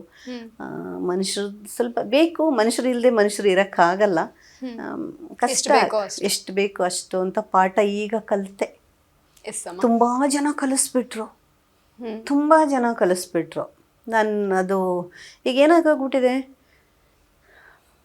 ಹಂಗೆ ಇದ್ಬಿಡೋಣ ಆರಾಮಾಗಿ ಅನಿಸ್ಬಿಟ್ಟಿದೆ ಇವಾಗ. I feel very bad. ಅಮ್ಮ, ಇವಾಗ ನೀವು ಹೇಳ್ತಿರೋ ಒಂದಷ್ಟು ಮಾತುಗಳನ್ನ ಕೇಳ್ತಾ ಇದ್ರೆ ಇಂಡಸ್ಟ್ರಿಲ್ ಆಗಿರ್ಬೋದು, ಲೈಫಲ್ಲಿ ಆಗಿರ್ಬೋದು, ಸಾಕಷ್ಟು ಅವಮಾನ ಅನ್ನೋದನ್ನ ಅನುಭವಿಸಿದ್ದೀರಾ ಅನ್ನೋದು ಸಾಕಷ್ಟು ಗೊತ್ತಾಗ್ತಾ ಇದೆ. ಅಂತಹ ಒಂದು ಕಹಿ ಘಟನೆ ಯಾವುದು? ತುಂಬ ನಡೀತು. ಪರ್ಸ್ನಲ್ ಲೈಫು ಹಂಚ್ಕೋಬೋದಾ ಅಮ್ಮ? ಅದು ಹೇಳಿದ್ದೀನಿ ಒಂದು ಕಡೆ. ನನಗೇನಾಗಿತ್ತು, ನಾನು ನನಗೇನಾಗಿ ತುಂಬ ನಾವು ಮಾಡದೇ ಇರೋ ತಪ್ಪನ್ನು, ನಾವು ಮಾತಾಡದೇ ಇರೋದನ್ನು ಎಲ್ಲ ಸಮಾಜ ನಮ್ಮನ್ನು ಹಿಂಗೆ ಬೆರಳು ತೋರಿಸಿದಾಗ ಒಂದು ಕಡೆ ಎಲ್ಲೋ ನನಗೆ ಅನ್ನಿಸ್ತು, ನಾನು ಇದನ್ನ ಒಂದು ನನ್ನ ಒಂದು ಸಿನಿಮಾ ಮಾಡಬೇಕು ಅಂತ, ಸಿನಿಮಾ ಮಾಡಿ ಸಮಾಜಕ್ಕೆ ಹೇಳೋಣ ಅಂತ. ಆಮೇಲೆ ಅನ್ನಿಸ್ತು ಸಿನಿಮಾ ಮಾಡಿ ಒಂದೊಂದು ಚಿಕ್ಕ ಸಿನಿಮಾ ಮಾಡಬೇಕು ಅನ್ನೋ 25-30 ಲಕ್ಷ ಬೇಕು. ಅದನ್ನು ಕಳ್ಕೊಳ್ಳೋ ಬದಲು ಏನಕ್ಕೆ ಅಂತ ಎಲ್ಲೋ ಒಂದು ಕಡೆ ಇಂಟರ್ವ್ಯೂಲಿ ಎಲ್ಲನೂ ಹೇಳಿದ್ದೆ. ಇಟ್ಸ್ ಓಕೆ, ಆಗುತ್ತೆ. ಎಲ್ಲ ಪ್ರಪಂಚದಲ್ಲಿ ಎಲ್ಲರೂ ಲೈಫಲ್ಲಿ ಒಂದೊಂದು ಕಥೆಗಳಿರುತ್ತೆ. ಅದನ್ನೆಲ್ಲ ದಾಟಿ ಬಂದುಬಿಟ್ಟಿದ್ದೀನಿ. ಇವಾಗ ಐ ಆಮ್ ವೆರಿ ಹ್ಯಾಪಿ, ಚೆನ್ನಾಗಿದ್ದೀನಿ. ಹೋಯ್ತು ಹೋಗಲಿ, ಇರೋದು ಇದು ಸಾಕು, ಆರಾಮಾಗಿದ್ದೀನಿ ಅಲ್ವಾ? ಖಂಡಿತ ಅಮ್ಮ. ಅಮ್ಮ ಇನ್ನೊಂದು, ಅವಾಗ ಅಂದ್ರೆ ಇವಾಗ ಆನ್ ಟೈಮ್ ಸಂಬಳ ಆಗುತ್ತೆ ಇಂಡಸ್ಟ್ರಿಲಿ ಅಂತ ಕೇಳ್ತೀನಿ, ಬಟ್ ಹಿಂದೆ ಕರೆಕ್ಟಾಗಿ ಸಂಬಳ ಆಗ್ತಿರ್ಲಿಲ್ಲ ಅನ್ನುವಂಥ ಮಾತಿದೆ, ಅದು ನಿಜಾನ? ಇಲ್ಲ, ಕೆಲವು ಪ್ರೊಡಕ್ಷನ್ಗಳಲ್ಲಿ ತುಂಬ ಚೆನ್ನಾಗಿ ಕೊಡ್ತಾ ಇದ್ರು.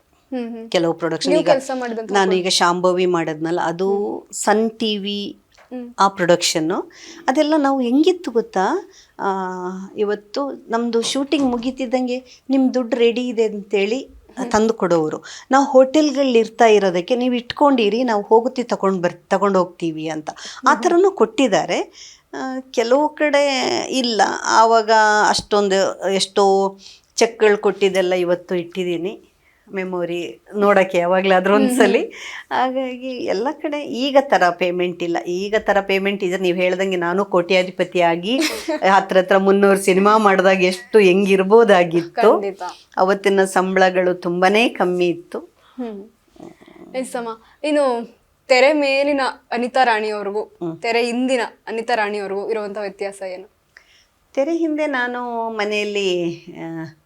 ಮನೇಲಿ ಹೇಗಿರ್ಬೇಕು ಹಾಗಿರ್ತೀನಿ. ಕೂದಲೆಲ್ಲ ಹಿಡಿದು ಗಂಟು ಹಾಕಿ ನಮ್ಮ ಕೆಲಸಗಳು ಏನು ಮಾಡ್ಕೊಳ್ಬೇಕು, ನನ್ನ ಕಾರ್ ನಾನೇ ತೊಳ್ಕೊಳ್ತೀನಿ, ಗಿಡಗಳಿಗೆ ಇದು ಮಾಡಿ ನಾರ್ಮಲ್ಲಾಗಿ ಇರ್ತೀವಿ. ಹೊರಗಡೆ ಒಂದೊಂದ್ಸಲಿ ಮರ್ತು ಬಿಟ್ಟಿರ್ತೀನಿ ನಾನೊಂದು ಕಲಾವಿದೆ ಅನ್ನೋದು. ಯಾರಾದ್ರೂ 4 ಜನ ಹಿಂಗೆ ನೋಡ್ತಿದ್ರೆ, ಏನಕ್ಕೆ ಅವ್ರು ಹಂಗೆ, ಯಾರೋ ಫ್ರೆಂಡ್ಸ್ಗೆ ಏನಕ್ಕೆ ಹಂಗೆ ನೋಡ್ತಿದ್ದಾರೆ, ನೀನು ಆರ್ಟಿಸ್ಟ್ ಅದಕ್ಕೆ ನೋಡ್ತಿದ್ದಾರೆ, ಕರ್ಮ ಅಂದ್ಕೊಳ್ಳು ಅಂದರೆ ನಾನೇ ಮರ್ತೋಗ್ಬಿಟ್ಟು ಹಂಗೆ ಒಂಥರ ಸಡನ್ನಾಗಿ ಇದು ಬಂತು ಮಾತಾಡ್ಸ್ಬಿಟ್ರೆ ಪರವಾಗಿಲ್ಲ. ಯಾರೋ ಹಿಂಗೆ ನೋಡಿದ್ವಿ, ಅವ್ರು ಯಾಕೆ ಹಂಗೆ ನೋಡ್ತಿದ್ದಾರೆ ಅಂತ ಹೇಳೋದು ಒಂದು. ಆರಾಮಾಗಿ ಇದ್ದೀವಿ, ಆರಾಮಾಗಿ ಓಡಾಡಿಕೊಂಡು ಇದ್ದೀನಿ. ಅಮ್ಮ, ಇನ್ನು ಇವಾಗ ಚಿತ್ರರಂಗಕ್ಕೆ ಬರ್ತಾ ಇರುವಂತಹ ಹೊಸ ಕಲಾವಿದರಿಗೆ ನೀವೇನು ಹೇಳಕ್ ಇಷ್ಟಪಡ್ತೀರಾ? ಏನೋ ಸಾಧನೆ ಮಾಡಕ್ ಬರ್ತಿದ್ದೀರಾ, ಬಟ್ ನಿಮ್ಮ ತನನ ಎಲ್ಲೂ ಬಿಟ್ಕೊಡದೆ ಆರಾಮಾಗಿರಿ ಅಂತ ಹೇಳಕ್ ಇಷ್ಟಪಡ್ತೀನಿ. ಎಸ್ ಅಮ್ಮ, ಇಷ್ಟೊತ್ತವರೆಗೂ ನಮ್ಮ ಸ್ಪೀಡ್ ನ್ಯೂಸ್ ವಾಹಿನಿ ಜೊತೆ ನೀವು ಅನುಭವಿಸಿದಂತಹ ಒಂದಷ್ಟು ಕಷ್ಟಗಳು, ನಿರ್ಮಾಪಕಿಯಾಗಿ ನೀವು ಮಾಡಿರುವಂತಹ ಸಿನಿಮಾದಲ್ಲಿ ಸಾಕಷ್ಟು ರೀತಿ ನೋವನ್ನ ಅನುಭವಿಸಿ ಒಂದಷ್ಟು ಕಹಿ ಘಟನೆಗಳನ್ನು ಸಹ ನಮ್ಮ ಜೊತೆ ಮತ್ತೆ ನಮ್ಮ ಸ್ಪೀಡ್ ನ್ಯೂಸ್ ಕನ್ನಡ ವಾಹಿನಿ ಜೊತೆ ಸಾಕಷ್ಟು ಹಂಚ್ಕೊಂಡ್ರಿ. ಥ್ಯಾಂಕ್ ಯು ಸೋ ಮಚ್ ಅಮ್ಮ. ನಮಸ್ಕಾರ. ಸ್ಪೀಡ್ ನ್ಯೂಸ್ ಕನ್ನಡ ಚಾನಲ್ಗೆ ನನ್ನ ಕರೆಸಿ ಇಷ್ಟೊತ್ತು ನನ್ನ ಮನಸ್ಸಿನ ಮಾತುಗಳನ್ನೆಲ್ಲ ಕೇಳಿದಂಥ ಎಲ್ಲರಿಗೂ, ನಮ್ಮ ದಿಲೀಪ್ ಅವ್ರಿಗೂ, ನಿಮಗೂ, ಎಲ್ಲ ಸಿಬ್ಬಂದಿಗಳಿಗೂ ನನ್ನ ನಮಸ್ಕಾರ. 1 ಸೆಕೆಂಡ್, ಹ್ಯಾಪಿ ಸಂಕ್ರಾಂತಿ, ಒಳ್ಳೆಯದಾಗಲಿ, all the best. Thank you. ವೀಕ್ಷಕರೇ, ಕೇಳಿದ್ರಲ್ವಾ, ನಮ್ಮ ಕನ್ನಡ ಚಿತ್ರರಂಗದಲ್ಲಿ ನಿರ್ಮಾಪಕರಿರೋದೇ, ಅದರಲ್ಲೂ ಮಹಿಳಾ ನಿರ್ಮಾಪಕರಿರೋದು ಬಹಳ ಕಡಿಮೆ. ಆದರೆ ಕನ್ನಡ ಚಿತ್ರರಂಗದಲ್ಲಿ ಇವತ್ತಿಗೂ ಸಹ ಕನ್ನಡ ನಿರ್ಮಾಪಕರಾಗಿ ಉಳ್ಕೊಂಡಿರುವಂತಹ ಅನಿತಾ ರಾಣಿಯವರ ಮಾತು ಇದಾಗಿತ್ತು.